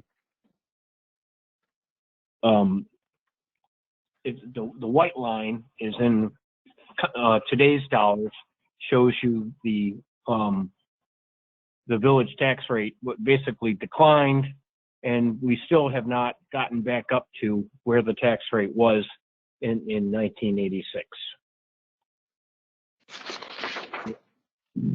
Okay, next slide. This just gives you a little, there's in some situations like 1989, the tax rate went down 12%. There's quite a bit of up and down based on what was happening in the individual year in the budget. However, the trend, which you can see in the last graph, is that the revenues haven't kept up to meet the needs. Next slide. Bob, can you go back a slide there, please? Sure. Nope, back the other way.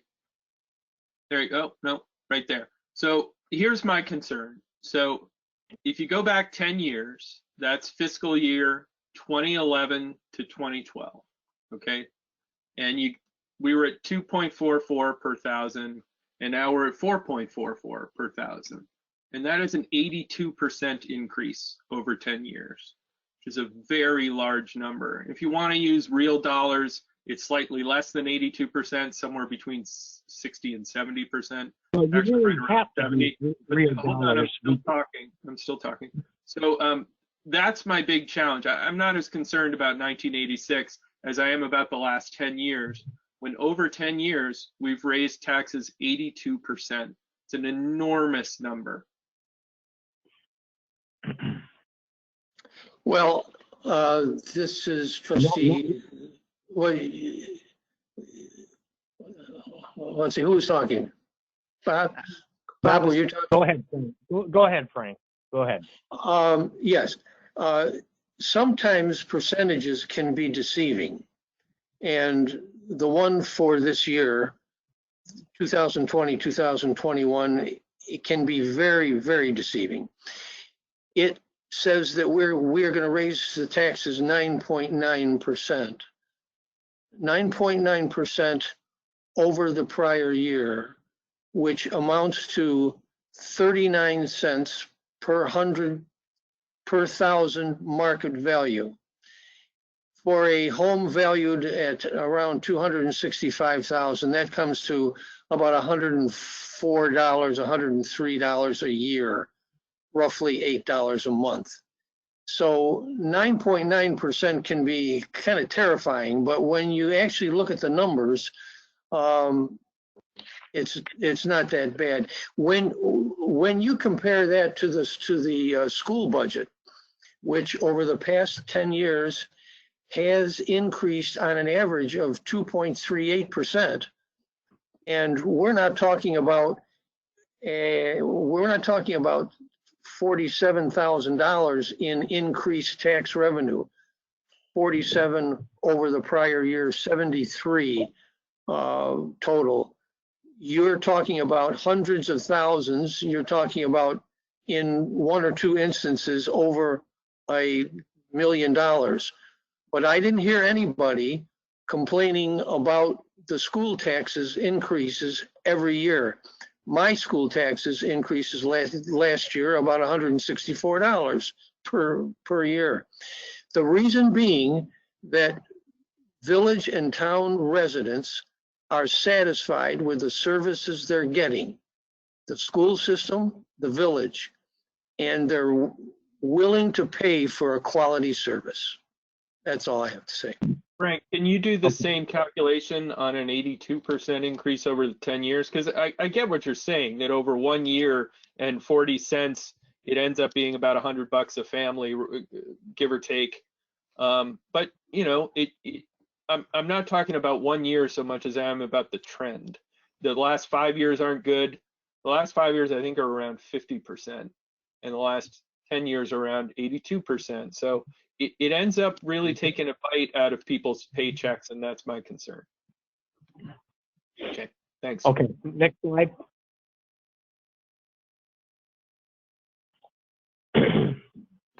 So we still, you know, I think globally this does make it, you know, it's shocking in somewhat that even with the increase that's proposed, our tax rate in the village in real dollars is 7% less than it was in 1986. Next slide.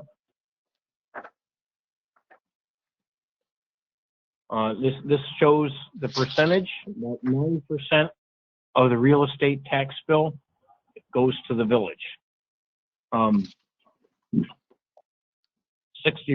to the school, and 31% to town, county, ambulance, fire district. Next slide.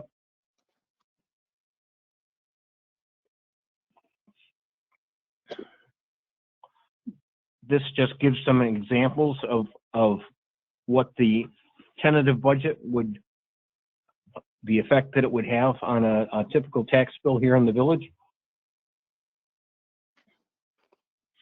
On a typical house of $242,000, it would be about $97 additional this year.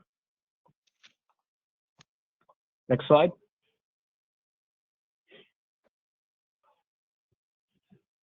This is another segment of our revenue that hasn't performed well, as you can see.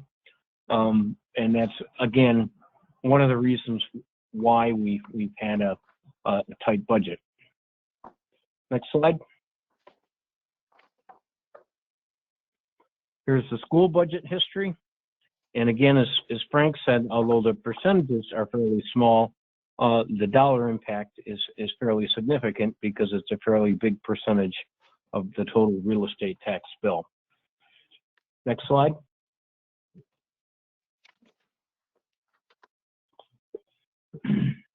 This is the fund balance, restricted and unresolved. And again, this is one of the reasons in developing this budget, we came up to where we are, because over the last 7 years with the legal assault from 75 Monroe, we've dipped into the general fund, and that's the purpose of that fund, to deal with unanticipated expenses. But we've exhausted those funds, and now we really can't dip into into it anymore. And that's one of the reasons for the budget that's proposed. Next slide.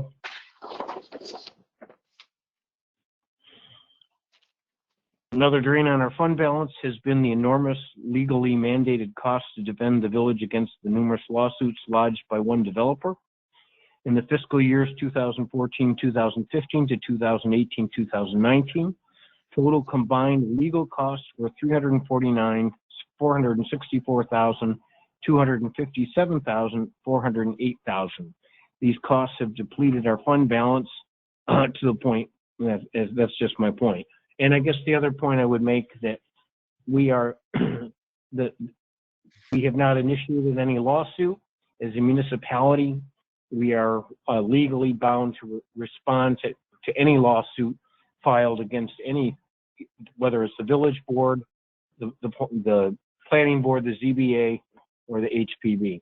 Next slide, please. Bob, I'd like to, like to jump in on that slide. So there's an inaccuracy on that slide. Can you go back? So I just want to make one edit. Another drain on our fund balance has been the enormous legally mandated cost to defend the village against the numerous lawsuits lodged by one developer and one citizens group. To be fair, we've had to defend lawsuits not just from the developer, but also from Friends of Pittsford Village. And that has cost a significant amount of money in this year's budget and in future years' budget as well. We just lost $100,000 finding on legal fees that we have to reimburse the lawyer for Friends of Pittsford Village. So it's not just lodged by one developer, it's also by the citizens group who brought these lawsuits. That's a good point, Dan. Good point. Okay. Interest income. Okay, great. As you can see, back in the early 2000s, we had a significant revenue from interest, but because of the low interest rates in recent years, it hasn't been a significant revenue source for the village. Next slide. Gross receipts. These are monies from utilities companies such as Frontier, RG&E, and Time Warner, and franchise fees. Several of the utilities have been fighting paying what they actually owe municipalities. There is a pending lawsuit on some of these fees, and hopefully eventually that'll be resolved and we'll get some more revenue from the source. Next slide. New York State retirement. New York State is well recognized for the management of its retirement system. However, because it's well funded, it's also what's the word here? It's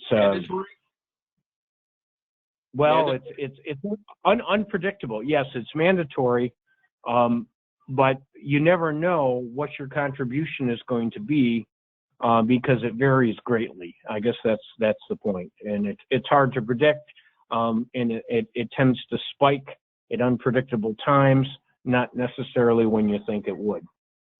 Next slide, please. Health insurance costs, no surprise here. We've done a very good job containing these costs, going with employee share of the burden and switching carriers. Dorothea's done an excellent job of really corralling these costs. So we've outperformed the market over the last several years. Next slide. Oh, I think we skipped one. Oh, whoop. Okay. Skipped again. All right. This was what you just said, so we're going to move on. And there you go. Okay, cost saving measures already implemented. And really over the last 6 years, we've cut staff. Full-time staff have been reduced to part-time staff. Positions have had their hours reduced. We've taken all these measures already to really minimize our expenses. Okay, next slide. Here's a comparison of tax rates in Monroe County. You can see we're kind of in the middle of the pack.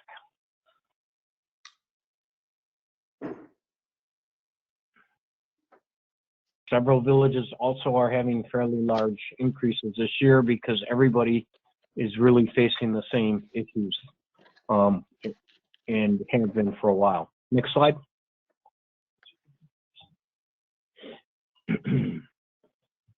The average New York State village tax rate is $6.69. Our proposed tax rate is $4.40. There's 539 villages in the state. They vary tremendously in size and services. Next slide.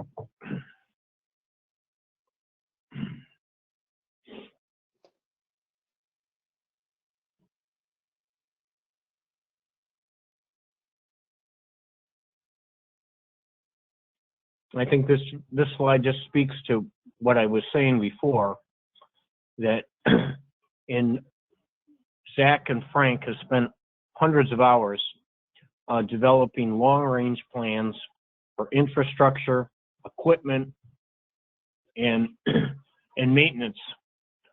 And in developing a sustainable revenue stream to support those, we're looking at the needs that we're facing in terms of our streets. We have much of our infrastructure is nearly 100 years old, and we can no longer just bandage it.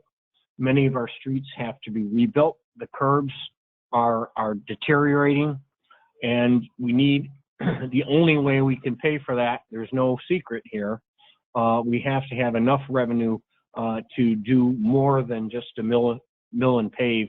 We have to have enough money so we can do curbs, we can do sidewalks, and we can improve the storm sewers and other infrastructure that's now at the end of its useful life. Next slide.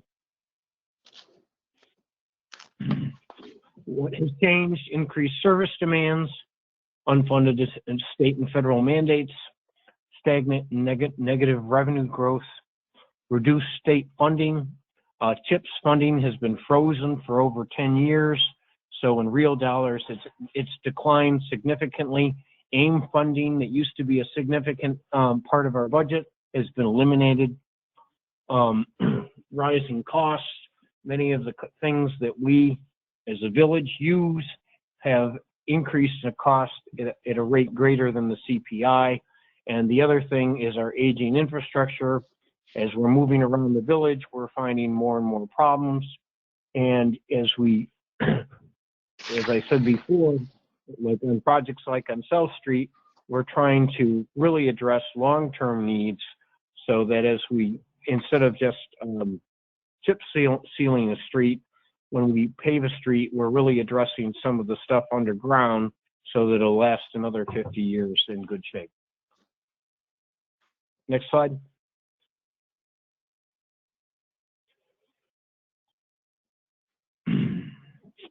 What's in the budget? The budget includes as part of a settlement with Friends of Pittsford Village for $34,000. That's part of a 3-year payment to Friends of Pittsford Village. That was a court determination. DPW projects, as Frank mentioned previously, reconstruction of Village Grove, including curbing of the island. New DPW, a T450 Bobcat, which is a more maneuverable sidewalk plow that has tracks that should be better and not hopefully tearing up people's lawns the way the current equipment does, and a Kubota. Okay, next slide, please.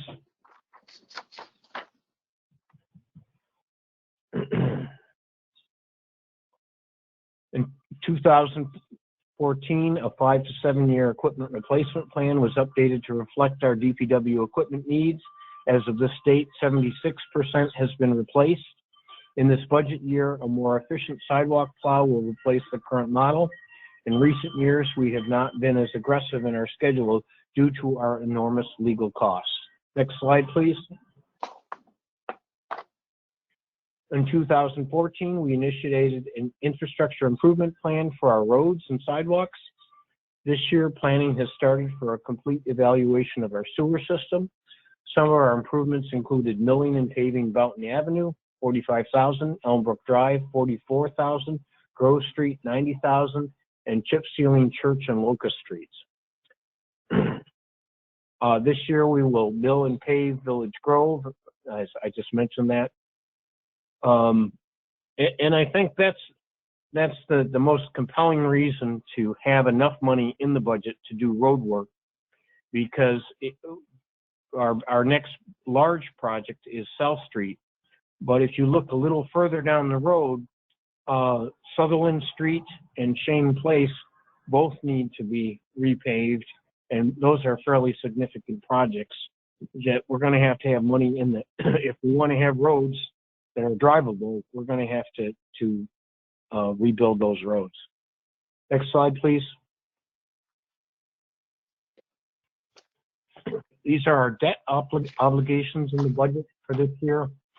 We've got the street sweeper for $23,000, $14,000 for the 2019 Ford F pickup truck.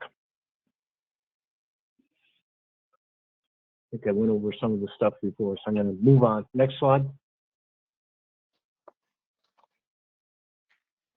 Expanding, these are some of the expanded services that we didn't do 20 years ago. Expanded street tree program, benches, traffic calming, increased board training requirements, increased APRB planning, ZBA activity, local waterfront redevelopment program, holiday decorations, supportive village located community events, increased emergency management requirements, enhanced stormwater management requirements. Those are all things that didn't exist 20 years ago. Next slide.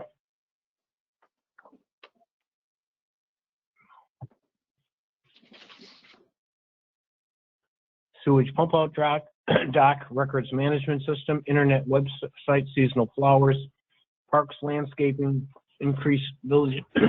That's why it's interesting, because when I say that the proposed tax rate is 7% less than the tax rate was in 1986. In 1986, the village didn't do any of these things, and we're trying to do a lot with very little revenue. Next slide, please. expanded decorative lighting, increased number of businesses, more issues with things like dumpsters, the village clock, additional dedicated streets, seasonable portable toilets, and Americans with Disability Act improvements. Next slide. Legal expenditures. This one you can clearly see the activity from 75 Monroe starting in 2014, and we are now at the tail end of that. We anticipate reduced legal expenses in the incoming year.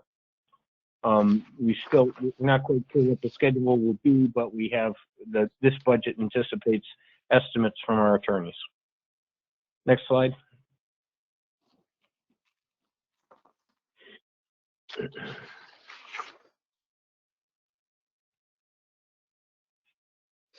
I've hit on all that before, so I'm going to move on. Next slide.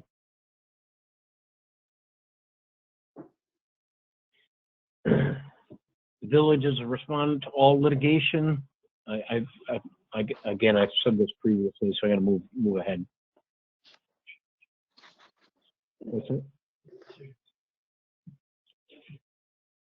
The recent court decisions were in the village's favor. Now we're just waiting for the remaining cases to work their way out. When we started this budget this year, we had a budget shortfall of $230,000. Mary has worked hundreds and hundreds of hours to trim everywhere we could to close that deficit and get a budget that would work. Now we're looking at other issues with the drop in sales tax anticipated due to the coronavirus crisis. Next slide, please. Thank you. Discussion? This is Trustee Lanfear. I do believe, thank you, Bob. I do believe that there are things that we have received through email. Is that correct, Village Clerk Dorothea, that need to be read into the record? And I have a second question. That is. Okay. Yes, we do have one piece of correspondence I received for the public hearing. So when you're ready to do the public comments, I can read that into the record. So the public hearing for the public hearing portion of the budget presentation needs to be opened, or was it opened? We opened it. We opened it. Okay. So now we would entertain the comments. Is that correct, Village Clerk? Sure. I can go ahead and read into the record if the board's ready. We're ready. Okay. This is received from Justin Lightgib, dated today, to the Village Board of Trustees. I am writing to express support for the tentative budget that is being presented this evening. The following facts help me to understand why the tentative budget being presented tonight was approved by the Board of Trustees in a 4-0 vote on March 17th. The increase proposed is 0.396 cents per thousand. Average cost of a house in the village is $265,000. So that would be an increase in taxes this year of $103.35 for that household. It was mentioned by the board members in at least one meeting that of the 539 villages in our state, 389 of those villages have a higher full tax rate per thousand than Pittsford Village. Other than the possible loss of revenue from Monroe County sales tax this year, the financial problems that are being addressed by the proposed increases in taxes aren't related to the COVID-19. They are a result of an increase in cost over years, including operational costs and those required to respond to lawsuits against the village, without corresponding tax increases, which resulted in our general fund becoming depleted to a point where the issue needs to be considered in this year's budget. Because of this, it is unlikely that a funding source that opens up due to COVID-19 would be available to us to avoid a tax increase this year. Cutting staff on the DPW or the village office staff would result in a decrease in services, and this idea has been seriously considered when it has been brought up on the board. Villagers tend to appreciate the plowed sidewalks and debris pickup, and there are other essential functions required by state law that are done by office staff, including our clerk and treasurer. In many meetings I observed there has not been a viable proposal presented for what would be cut that would lead to a significant reduction in staffing costs. The proposal that was discussed in budget meetings to cut staff costs by outsourcing part of the role of the treasurer goes against recent recommendations by our village's auditors. We are not able to completely eliminate that role based on state law. Trustee Keating, who has been publicly critical of this proposed budget, was not present at most of the 9 budget meetings held this year. In those meetings, budget line items were scrutinized in detail in attempts to identify places where budget could be cut. Trustee Keating was the only trustee absent when the tentative budget was approved, a 4-0 vote. As Dave Ferris recently wrote to Trustee Keating, 2 years ago you voted against the budget but offered no alternative plan. Last year you were not present for the budget hearing and did not vote, but later you said you would have voted for no tax increase again with no plan offered. I believe that Trustee Keating's consistent public pressure on the board over the years for an unreachable level of austerity has been a significant factor in why we must now raise taxes in the midst of a crisis. I am glad to see that other board members have taken a different approach, as indicated by their approval of the tentative budget, and I hope that they continue on that path by adopting the proposed budget this evening. Justin Lightgift. Could you take the Since I was, slides? since I was called out by name, I'm going to respond to that. Real quick, Yeah. is the board good with me stop sharing the slide presentation and going back to full view? Yes. Okay. Thank you. Okay. Thank you. To be clear, the vote by the board was to bring the budget to the public hearing. The vote is not an approval of the budget. That doesn't happen until we vote to implement the budget. That's an important distinction. Next, I proposed quite a lot of solutions, not hiring open positions, not backfilling positions that we don't currently have. I've proposed a number of stuff. Maybe Justin, you weren't at those meetings, so I do take offense that that I didn't propose solutions this year or prior years. I proposed many. If you'd like details on them, I'm happy to do so. And I would also add, Dan, that we did go through and we evaluated all of your proposals this year to see if they were viable, and some of them were, some of them weren't. The one thing that we were concerned that if we change our DPW crew, we would create unsafe working conditions for the crew, because in many situations you need a flagman to have an adequate level of safety. So shortchanging the DPW with a staff member would cause a problem. Yeah, we're not here to argue the particulars. I just didn't like the accusation that I didn't propose any solutions, because I proposed quite a few. We just disagreed on them. That's fine. Yeah. Okay, moving on. All right. Bob, would you like to open the floor to comments now? Yeah, I would like make a motion to open the public hearing. Trustee Stetser is seconding in it. I'll second that motion. Trustee Galusha. All in favor? Aye. Aye. Dorothy, you're on mute. Dorothy is trying to do a roll call. Sorry, There we I'll go. do a roll call. Trustee Keating? Thank you. Keating, aye. Trustee Stetser? Stetser, aye. Trustee Lampier? Aye. Mayor Corby? Aye. Trustee Galusha? Aye. Motion opens.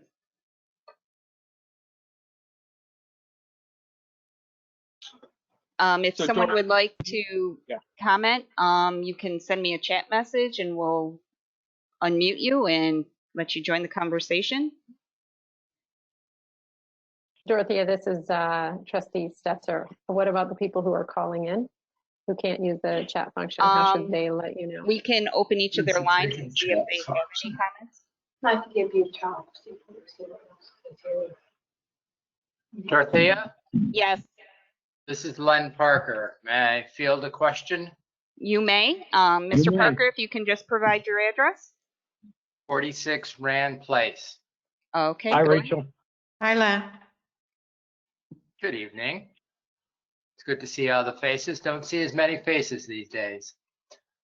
My question is looking for alternative source of revenue in addition to the proposed increase in taxes. Unless I missed it, I didn't hear any discussion or studies done on ways creatively we might build up greater tax revenue from commercial operations by being more attractive for commercial operations to come, and then once here to succeed. There seems to be a large turnover, so I'm worried about a two-part problem: more coming that are suitable for the village atmosphere, and then their financial success, because their success is the only way that it will feed our coffers. Well, I think the reason over the last 2 years we did our comp plan and zoning code change was to update our codes to really identify what our niche is that can be successful. As you know, Len, retail business throughout the United States, even before the current crisis, was in a free fall, largely because of Amazon and the migration to online retail. It's a very difficult segment of the economy right now. And entertainment retail obviously is part of the mix of what works in the village. And hopefully when this crisis is over, that will come back. We do have a new microbrewery opening in Northfield Common in the near future. But the whole reason for doing our comp plan and zoning code change was to make sure that the codes that we have on the book were a streamlined process that protects what needs to be protected, but also works for the needs of the village and what we anticipate the needs of the village will be in the future. I think we've done a lot in the village by creating a destination on the canal and on our main street. And I think that will continue to pay dividends in the future. We have one landlord that has some challenges, but other than that, most of our spaces we've done very well. Compared to any other village in Monroe County, we really have the highest occupancy rate in the county. And a lot of that is because we're a unique locale. People like to come to the village. They like to come to the village and walk around. I think in the future that will be even more true than it is today. We know there's a growing preference for walkable communities with the traditional character that the village has. Len, to go further on your question, and I think you were alluding to this, there are two large commercial properties that are undeveloped. One at 75 Monroe, and the other the kind of barns at Shane Place. And so it's up to us to, as a community, be an attractive partner for people who want to develop those responsibly. So that's another area where we can make some progress. Yes, I walked that property, the proposed site yesterday, and wondered where that stood. So thank you for being more explicit than my general comment. Thank you, Len. Hi, Steve, Bill here. Can I speak real quick? You sure can. This is Steve. Yeah, I just want to know, Len, and everybody obviously knows, being implemented as a fire marshal, the fire inspections would be a revenue source right now. That is not going to be, I don't believe we can charge people at this moment for that. It would have been a very nice little bump for the village, along with the thought of doing rental rental registrations within the village so that those can be inspected. Both of those items will, I believe, tentatively be on hold for now due to the current situation. And, we've lost quite a bit in building permit application fees that I believe we would have had a nice little bump again this year from. But based on what's the current situation, we're going to lose out, I believe, for a while on the fire inspection fees, the rental registration fees, and then the other building fees. And I'm hoping this turns around at some point this year, but those are the rentals and the fire inspections is a revenue source that we have not utilized within the village until I came in here. And I believe in the future will be something that we can utilize for a little, just a little bump within the village.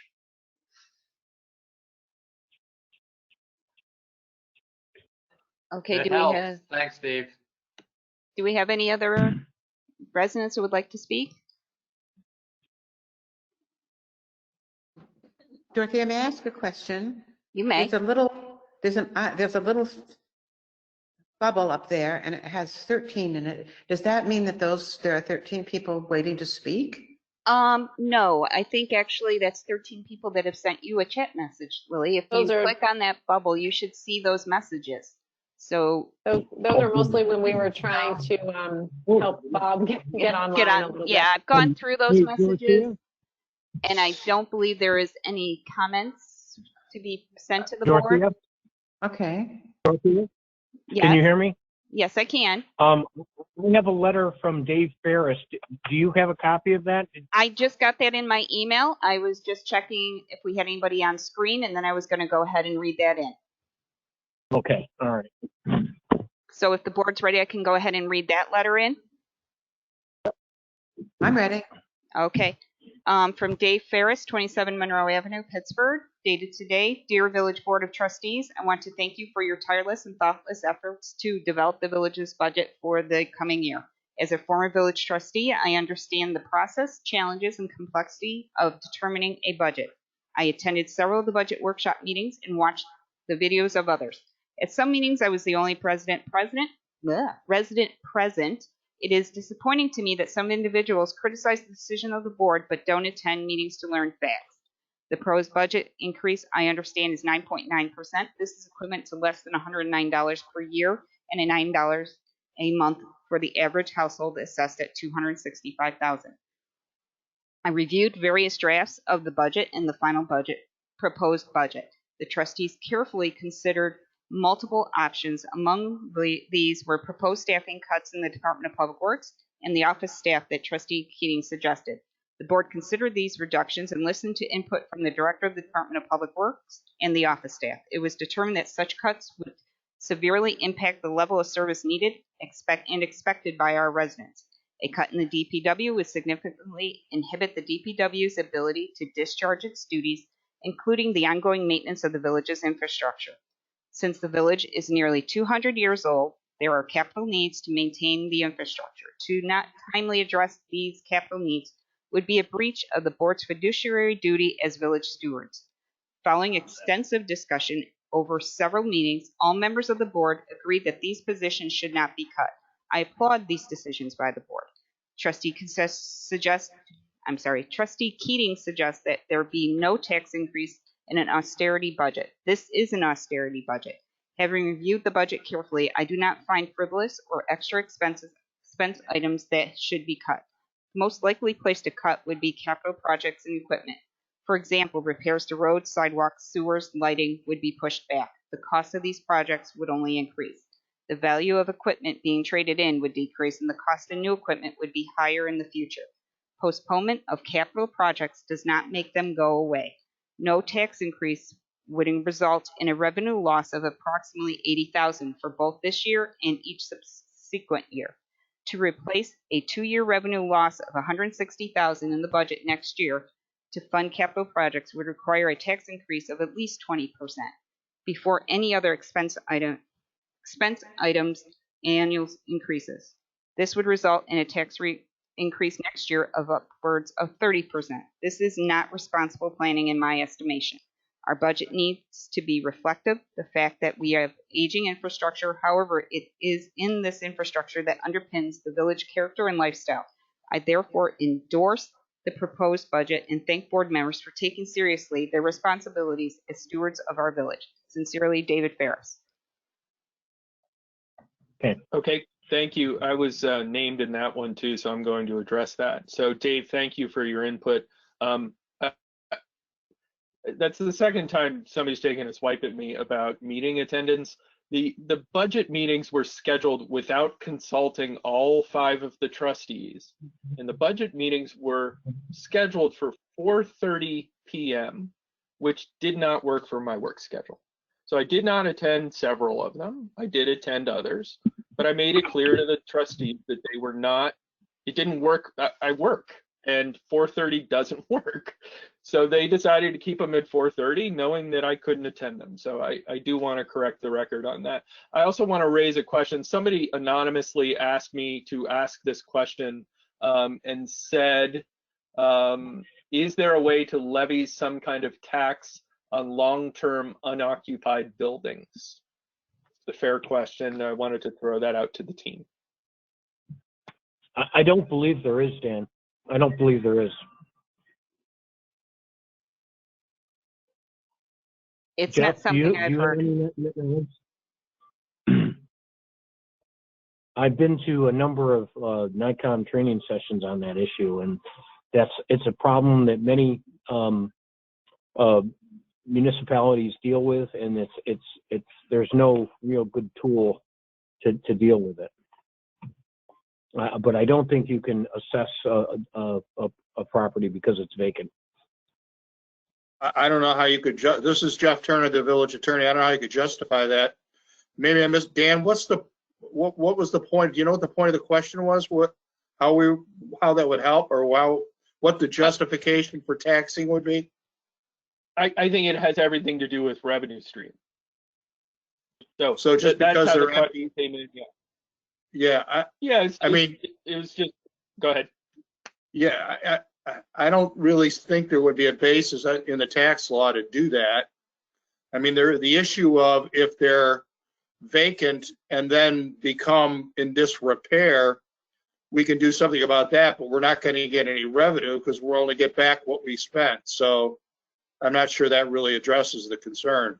But I don't really see a justification for somehow differentiating between occupied and unoccupied property in terms of a tax rate.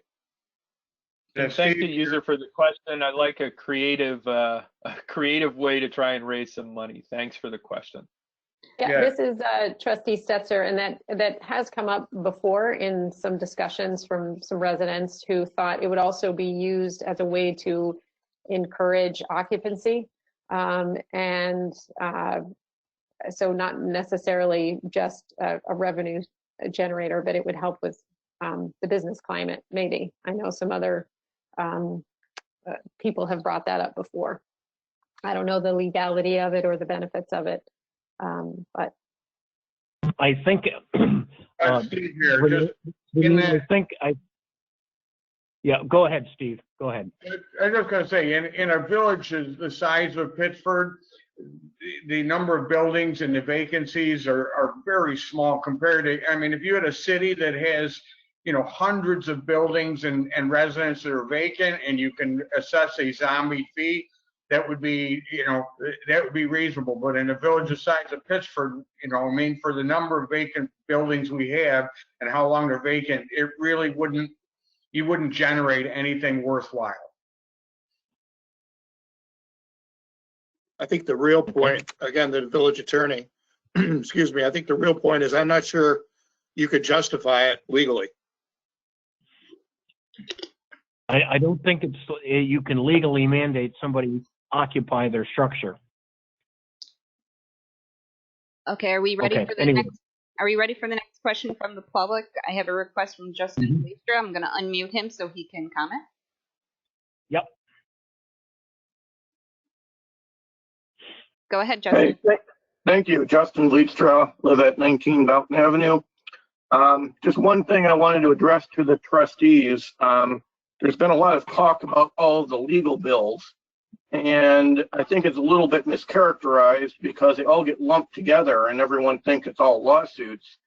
But there's also the cost of just conducting regular business, reviewing applications, and there's a lot of mention of the high fees associated with 75 Monroe Avenue project, but those and various sources were claimed to that, but there's a good chunk of that was actually reviewing it and doing the work that the village is required to do, not the litigation. I see there's a very large amount in this year's budget for just conducting regular business in the legal budget. I'm estimating it somewhere around 150,000. And what I'm wondering is what is being done to kind of bring some of that under control. I understand last year there is an enormous amount of work that went into the zoning code updates, and I don't know what is in being allocated or what the attorneys are being used for on all the boards. But in particular, it looks like the trustees are spending $100,000 just on regular business for legal fees. So I'm really wondering what can be done to cut some of that down if we're not doing major legislation. And I'm wondering if one thing that could help out quite a bit is in contracts that we get for these services to either potentially enter fixed bid contracts, which are not likely to balloon, or to at least clarify what services can be performed and what services can't be. I don't know if how many of the contracts actually spell that out, but there's some potential opportunities there to make sure that unnecessary work doesn't get done. And obviously a lot of good work needs to get done. We just want to make sure that it meets what was most needed, I think. So that's what I wanted to address. Thank you, Justin. Do we have any other comments, Dorothea? Do we want to? Yes, we do. We do, but I didn't know if you wanted to respond to that. I did. Well, I wanted to. Oh, sorry, this is Trustee Stetzer. Go ahead, Renee. Sorry, Justin said there was $100,000 just to conduct business. 10 of that. Are you talking about just the village attorney, Justin? Did he want clarification? Correct. That was for the village attorney to conduct general municipal business. And I realize that would involve the village office staff, that would involve the village board, writing legislation. I don't know what goes into that. I'm just asking the question and asking if there's some ways to maybe, instead of such a large tax increase, to maybe be, a little more conservative in some of that estimate. Yeah, I think that's a fair question. This is Trustee Stetzer again. I've been looking at those a lot over the weekend, particularly the legal fees and how we could, or not the legal fees, but the attorney fees that we use for everyday business. And I don't, there's a chunk of funds in there for this next year to work on the code, because we still have some more work to do there. The 90,000 for the municipal hours, that's about 10 hours a week. And I don't know if that's, my first year on this board, we had a pretty big project. We were working on the code and the comprehensive plan. So I know we relied on our attorney a lot for that, and also the planning board attorney. So I don't know if 10 hours a week is a reasonable amount. If that's a normal amount, maybe someone else can speak to that who's been on the board a little bit longer. I think I can speak to that, Renee. I think, through the history that I've been on the board, there's always something that the attorney is working on, and either it's a technical issue with the HPB, or it's a variety of legal issues with the village board. So I think that 10 hours a week for the village attorney, that's not unreasonable. Given, just looking at the last few years, the myriad of issues that we've dealt with, they don't seem to go away. And just when you think you've resolved every issue, then there's new ones that pop up. So I think what Mary has done in developing the budget is really look at the history of what the actual costs were for the past years, and that's how she came up with a projection. We can go and look at that again and see if there's anything to be cut in there. But Mary has gone through it pretty carefully. Knowing Mary, she's done a pretty thorough job. Okay, are we ready for the next caller or next? Yep. Okay, Yep. Lisa Plummer, I'm going to call on you. Give me a second. There you go. Yep. Can you hear me? We can hear you. I'm Go in? ahead and Okay. We can hear you. name and address. Oh, yep. Elisa Plummer, 66 South Main Street. I just wanted just a couple quick comments. I want to thank the board and the staff for their diligence and really working hard on this. It just isn't easy. I mean, you know, we're really up against a wall, I think, really, in the village at this point. And I know everybody's really trying to be as thoughtful as they can with their comments and where do we go from here. I just think this is a moment in time, you know, including the pandemic, but for our village, that we're here right now. I think we have to raise the taxes. I support the budget. I think you've worked really long and hard on it. And I don't see any other real strong alternative at this point, other than to recognize exactly where we are right now financially and what's needed for our village. And I really do appreciate Dan's comments about, you know, the large picture of taxes for everybody. You know, we have our county taxes, our town taxes as well. But on a percentage basis, our village taxes really are not the big sticking point, I don't think. That's my own opinion. But just, what is it, 9% right now of the whole slice of the pie. And we really get a lot of bang for our buck. You know, we really, there's a lot of good stuff that's being done in the village. And of course, we can look at things differently. But again, it's this moment in time. It's where we are right now. I do not see any other alternative other than what this board and the staff have worked out. And thank you. Thank you, Lisa. Okay. Is there any response, or would you like me to take the next person? Take the next person. John, you requested to speak. I don't have a name for you other than John.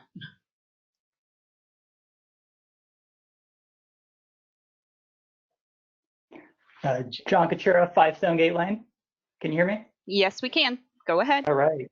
Village trustees, Mayor Corby. You know, I'll first start off with, you know, having recently moved to the village, you know, in October of last year, I'll say first, thanks for your effort and time.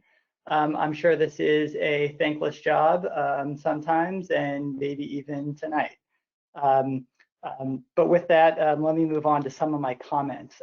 First, I have no opinion on the tax increase. You know, I have only lived here since October. However, I do want to say that I take no issue with the increase. And then a couple comments. One comment, you know, at least this is just based on my own skim of court dockets and legal papers that have been filed, you know, and coming from a large city and sitting on a condo board, I can say that your legal costs seem to be out of control. I think there's a pattern in practice of increasing legal costs throughout the years. And what I would attribute that to is an absolute failure of risk management.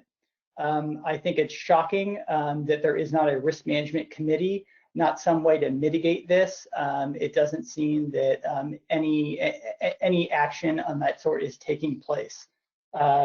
Even by some of the, you know, court issues I've seen, you know, failure to hold open meetings, I think is just an atrocity.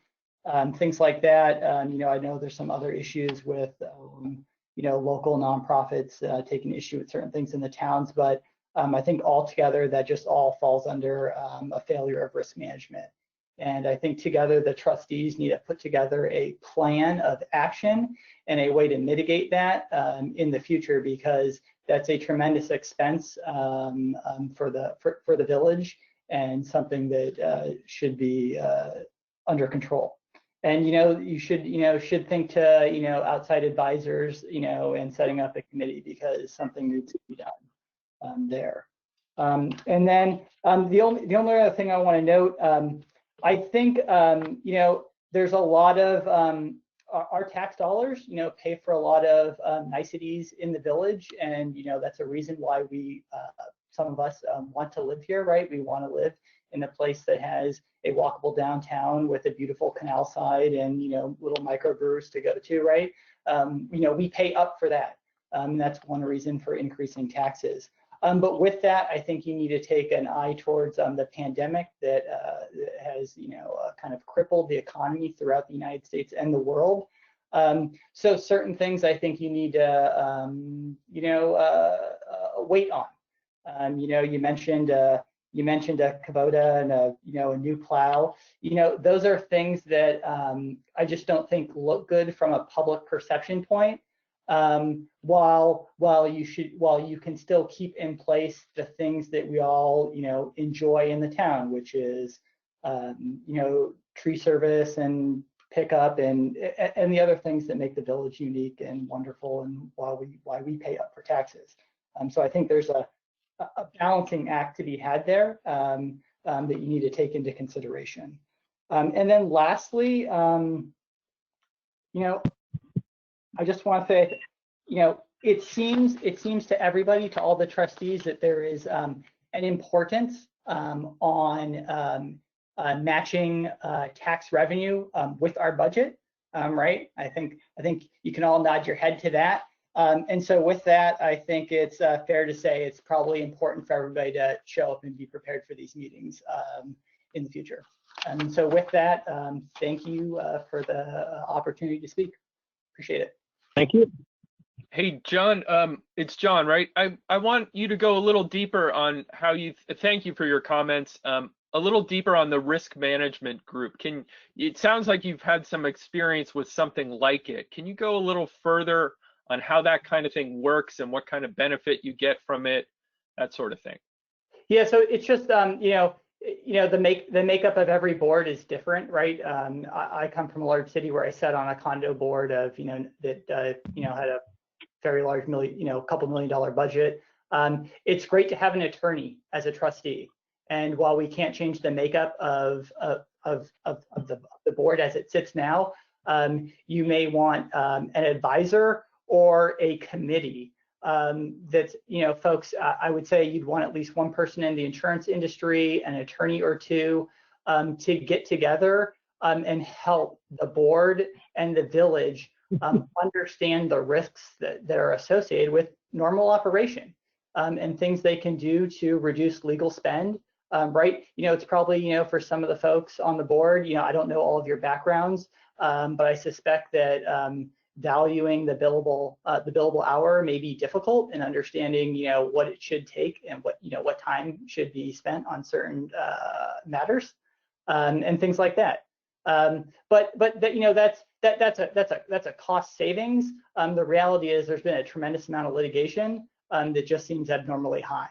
And so, bad decisions were probably made in the past. It looks like there's a new makeup of the board.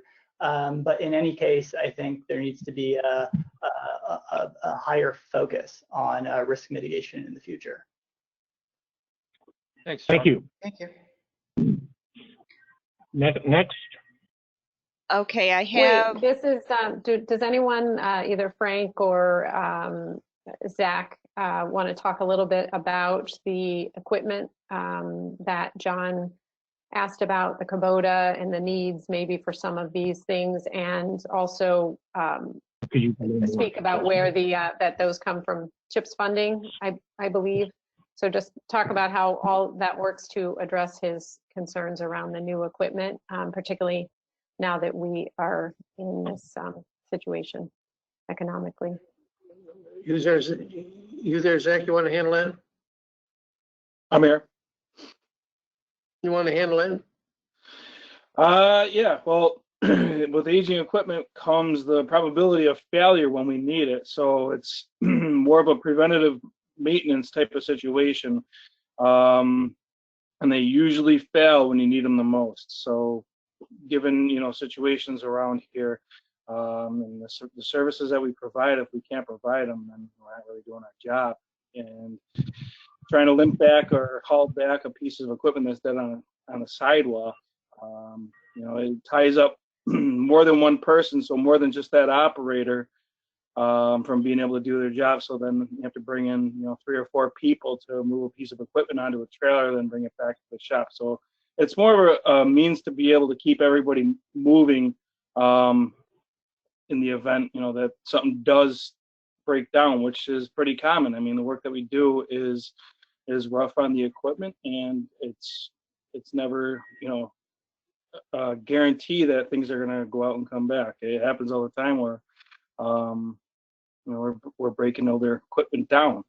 So I don't know. I guess it depends on where we want our time spent most, is repairing equipment and spending money on repairing that equipment, or actually getting the services done. A point also, this is Trustee Lanfear.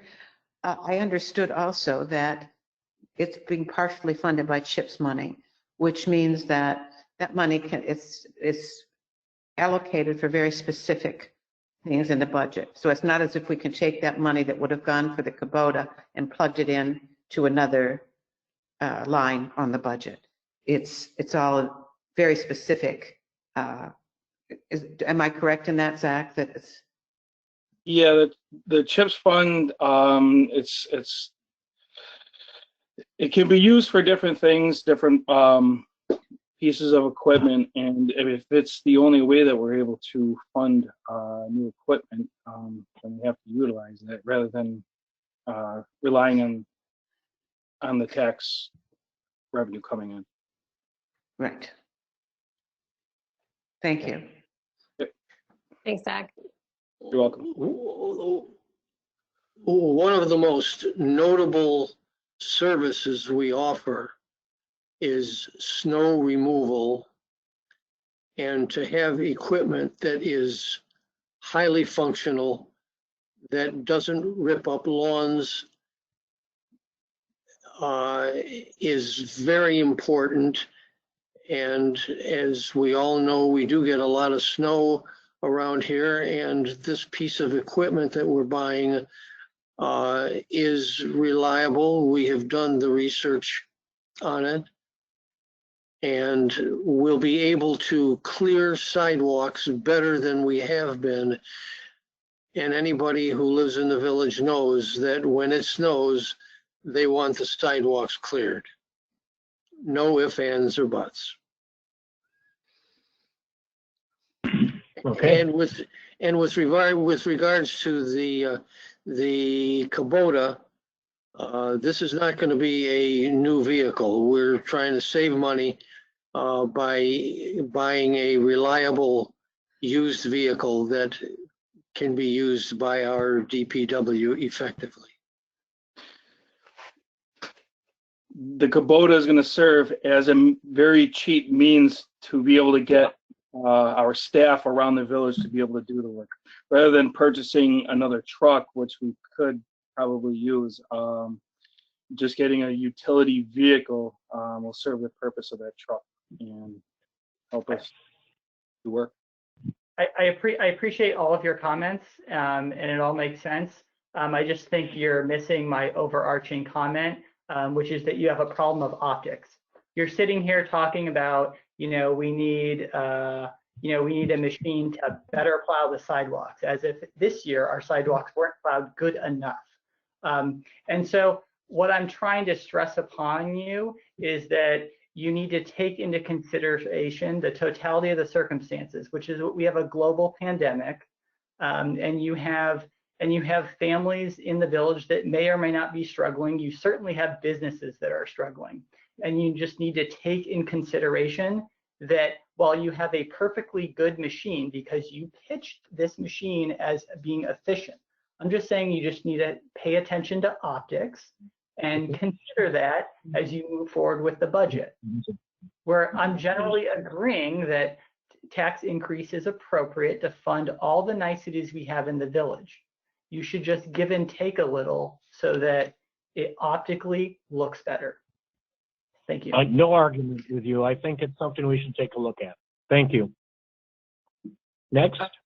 Okay, is there anybody on screen who would like to speak? I have no more chat requests from anybody. Outside of that, I do have another email to read in, if the board's ready for that. Yep, go ahead. Okay. Okay, this one is from Dave Marshall from 67 South Main Street.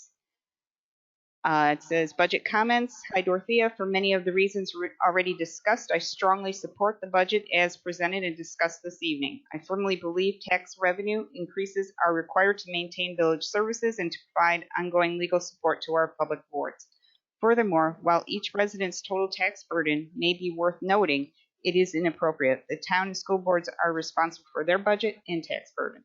Should residents disagree with those boards' taxation and services provided, they can move to elect different school or town board representatives. To date, that has not occurred due to the quality of services received.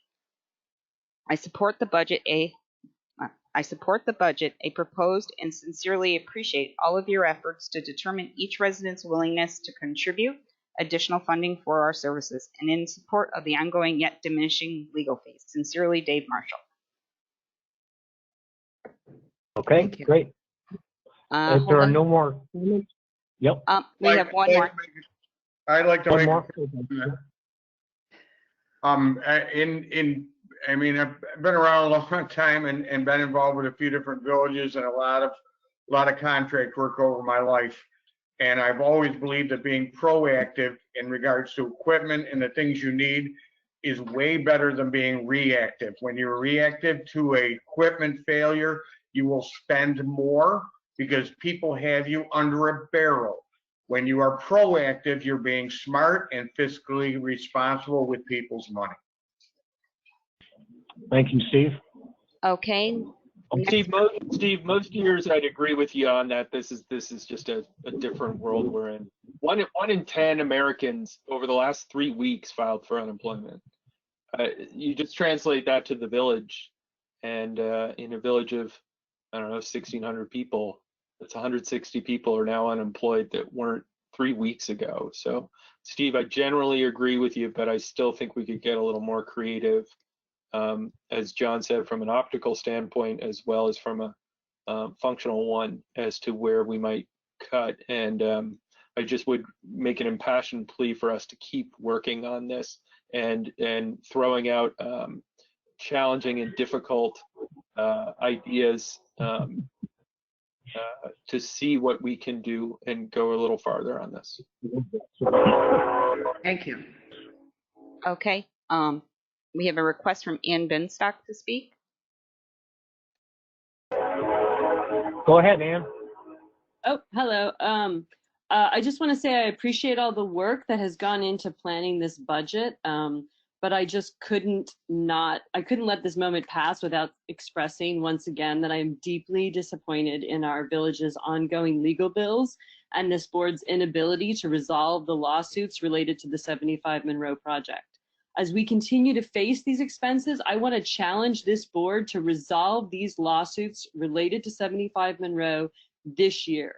For the past few years, I have been hearing this story that we are close to resolving the issues and the legal bills won't persist, but we have yet to see a solution with a clear path forward.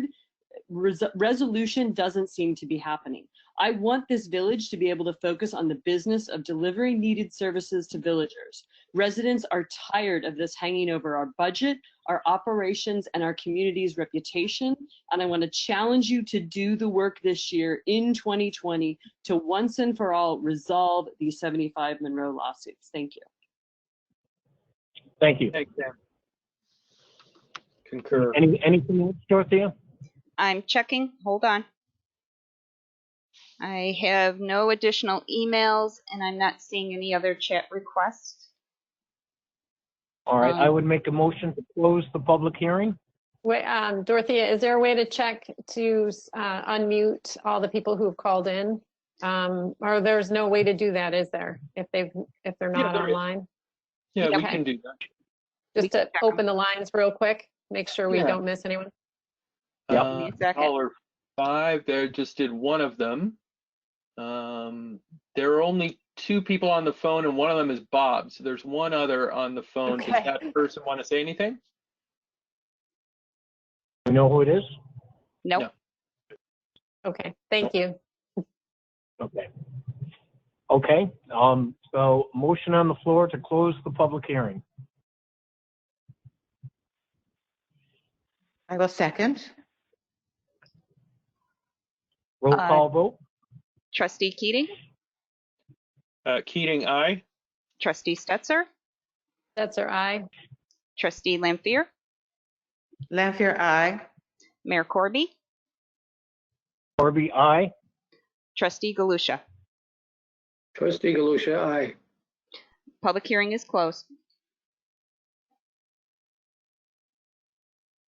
Okay. Next steps. I'd like to remind the board you currently do have a budget meeting scheduled for Thursday. If you would like to continue your review of the budget, I just need direction from the board. This is. I think it makes sense. Oh, sorry. Go ahead. Sorry, Renee. That's okay. I wanted to. This is Trustee Stetser. When we voted to bring this budget to a hearing, the world had not shut down yet, at least to, I mean, our neck of the woods. And I really appreciate everyone who called in and left comments. That 4 significant things have happened since we voted to move this budget to hearing. We're now anticipating a greater loss in sales tax, and we already anticipated a decrease. The property tax assessments have been rescinded. We're anticipating decreased federal and state funding in light of the pandemic, and we don't even know what aid, if any, will be available to villages like ours. And many of our residents have lost their jobs, have been furloughed, or have had their incomes reduced in some way, and our local businesses are experiencing great loss. We haven't been able as a board to discuss this, so I'm not ready to vote to approve. I would really appreciate one more working session to take these ideas and that we've heard from the public, and also that we have ourselves, that we have not been able to meet as a group since the stay-at-home order was issued. I think that's a reasonable request. So we would hold another session similar to what we have had this evening on Thursday. Thursday evening, we have a meeting scheduled. I would vote that we move ahead and have a budget meeting on Thursday evening. Would you like to set the time, Bob? How about 6 p.m.? Does that work for everyone? Yes. Everyone okay with 6 p.m.? Can we change the time this close to it? We have it scheduled for 4:30. For 4:30. I do not comfortable with changing that because we've already informed the public that when we're going to start. Oh, all right. Okay. Dan, what is your what's your schedule like, Dan? 4:30 on Thursday. Yeah, that works this week. All right, so 4:30 on Thursday. Okay. And is that's what can just for we still have a lot of people in attendance. What kind of meeting is that? Is that a workshop? What will we? It's a workshop. It's a workshop. Okay. It's a public meeting, but it's a workshop. Right. Mm-hmm. I will post, like I did with this meeting, I will post in the information so they can join us. The board can or cannot take questions from the public while they're working is their choice. Great. Thank you, Dorothea, for everything and getting this all set up tonight. No problem. Hey, And I got a little piece of business for everybody and for Jeff to look into. An executive order came down from Como today in regards to all essential people that are in the public have to have a mask on. Okay, good. Do we have masks? Yeah. Do we have a store of those? Pardon? Do we have any of those in our possession for the DPW? I have a few at the shop right now. This is Zach. Yeah, I found a pack here, which I'm going to bring in, a group of masks for individuals, but Jeff, I guess you need to, if you could look into that and see what that really entails. It says in anybody dealing with the public, and I'm technically now supposed to inform everybody, the public or groups, that they all have to have masks on. I don't know where, what responsibility there is to that. So I'm asking Jeff for his guidance in regard to that. But I just want to let the board know, if we as examples to the public are out in public, we might ought to all have a mask on. Steve, I'll look at that executive order tomorrow. I'll send an email around to the board. But in terms of enforcement, I think you've already heard from the board how they'd like you to handle it. Okay, well, this is a new order now, Jeff, so I just want, I want to. I'll take a look at it. Can I jump in while we're talking about masks really quickly? I had a meeting this morning with Lloyd Thies from the Highlands at Pittsford, and they need masks for their residents. They need 180 masks.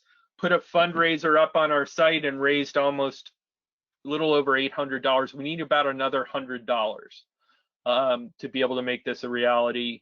They have not had a case of COVID-19 at the Highlands. I know this is not in the village, but it's right outside it, and they are our neighbors.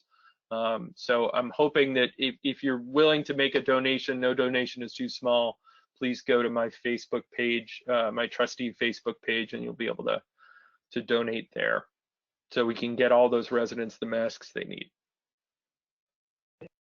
Thanks, Dan. Thank you. Okay, thank you. All right, anything else? We had the minutes left if the board wanted to go ahead and approve those or move on. I can hold them to another meeting. It's your choice. Let's hold them to Thursday. I'd move to adjourn. Okay. Good idea. Okay. Okay. Well, then let's have a motion to end the meeting. Motion to adjourn. Do I have a second? Second. Roll call. All in favor? Trustee Okay, Keating. roll call. Trustee Keating. Keating, aye. Trustee Keating, aye. Stetzer. Stetzer, aye. Trustee Lampier. Lanfear, aye. Trustee Galusha. Trustee Galusha, aye. And Mayor Corby. Corby, aye. All right. Thank you, everybody. We'll go ahead and end Thank this you, meeting. everyone. We thank everybody. Have a Thank great you, Dorothea. Thank you. Good night. Night. Thank you. Thanks. Bye-bye. See you Thursday. Bye. Good night. Dorothea, don't forget to stop the recording. Will do. I don't know what happens if you quit without stopping it.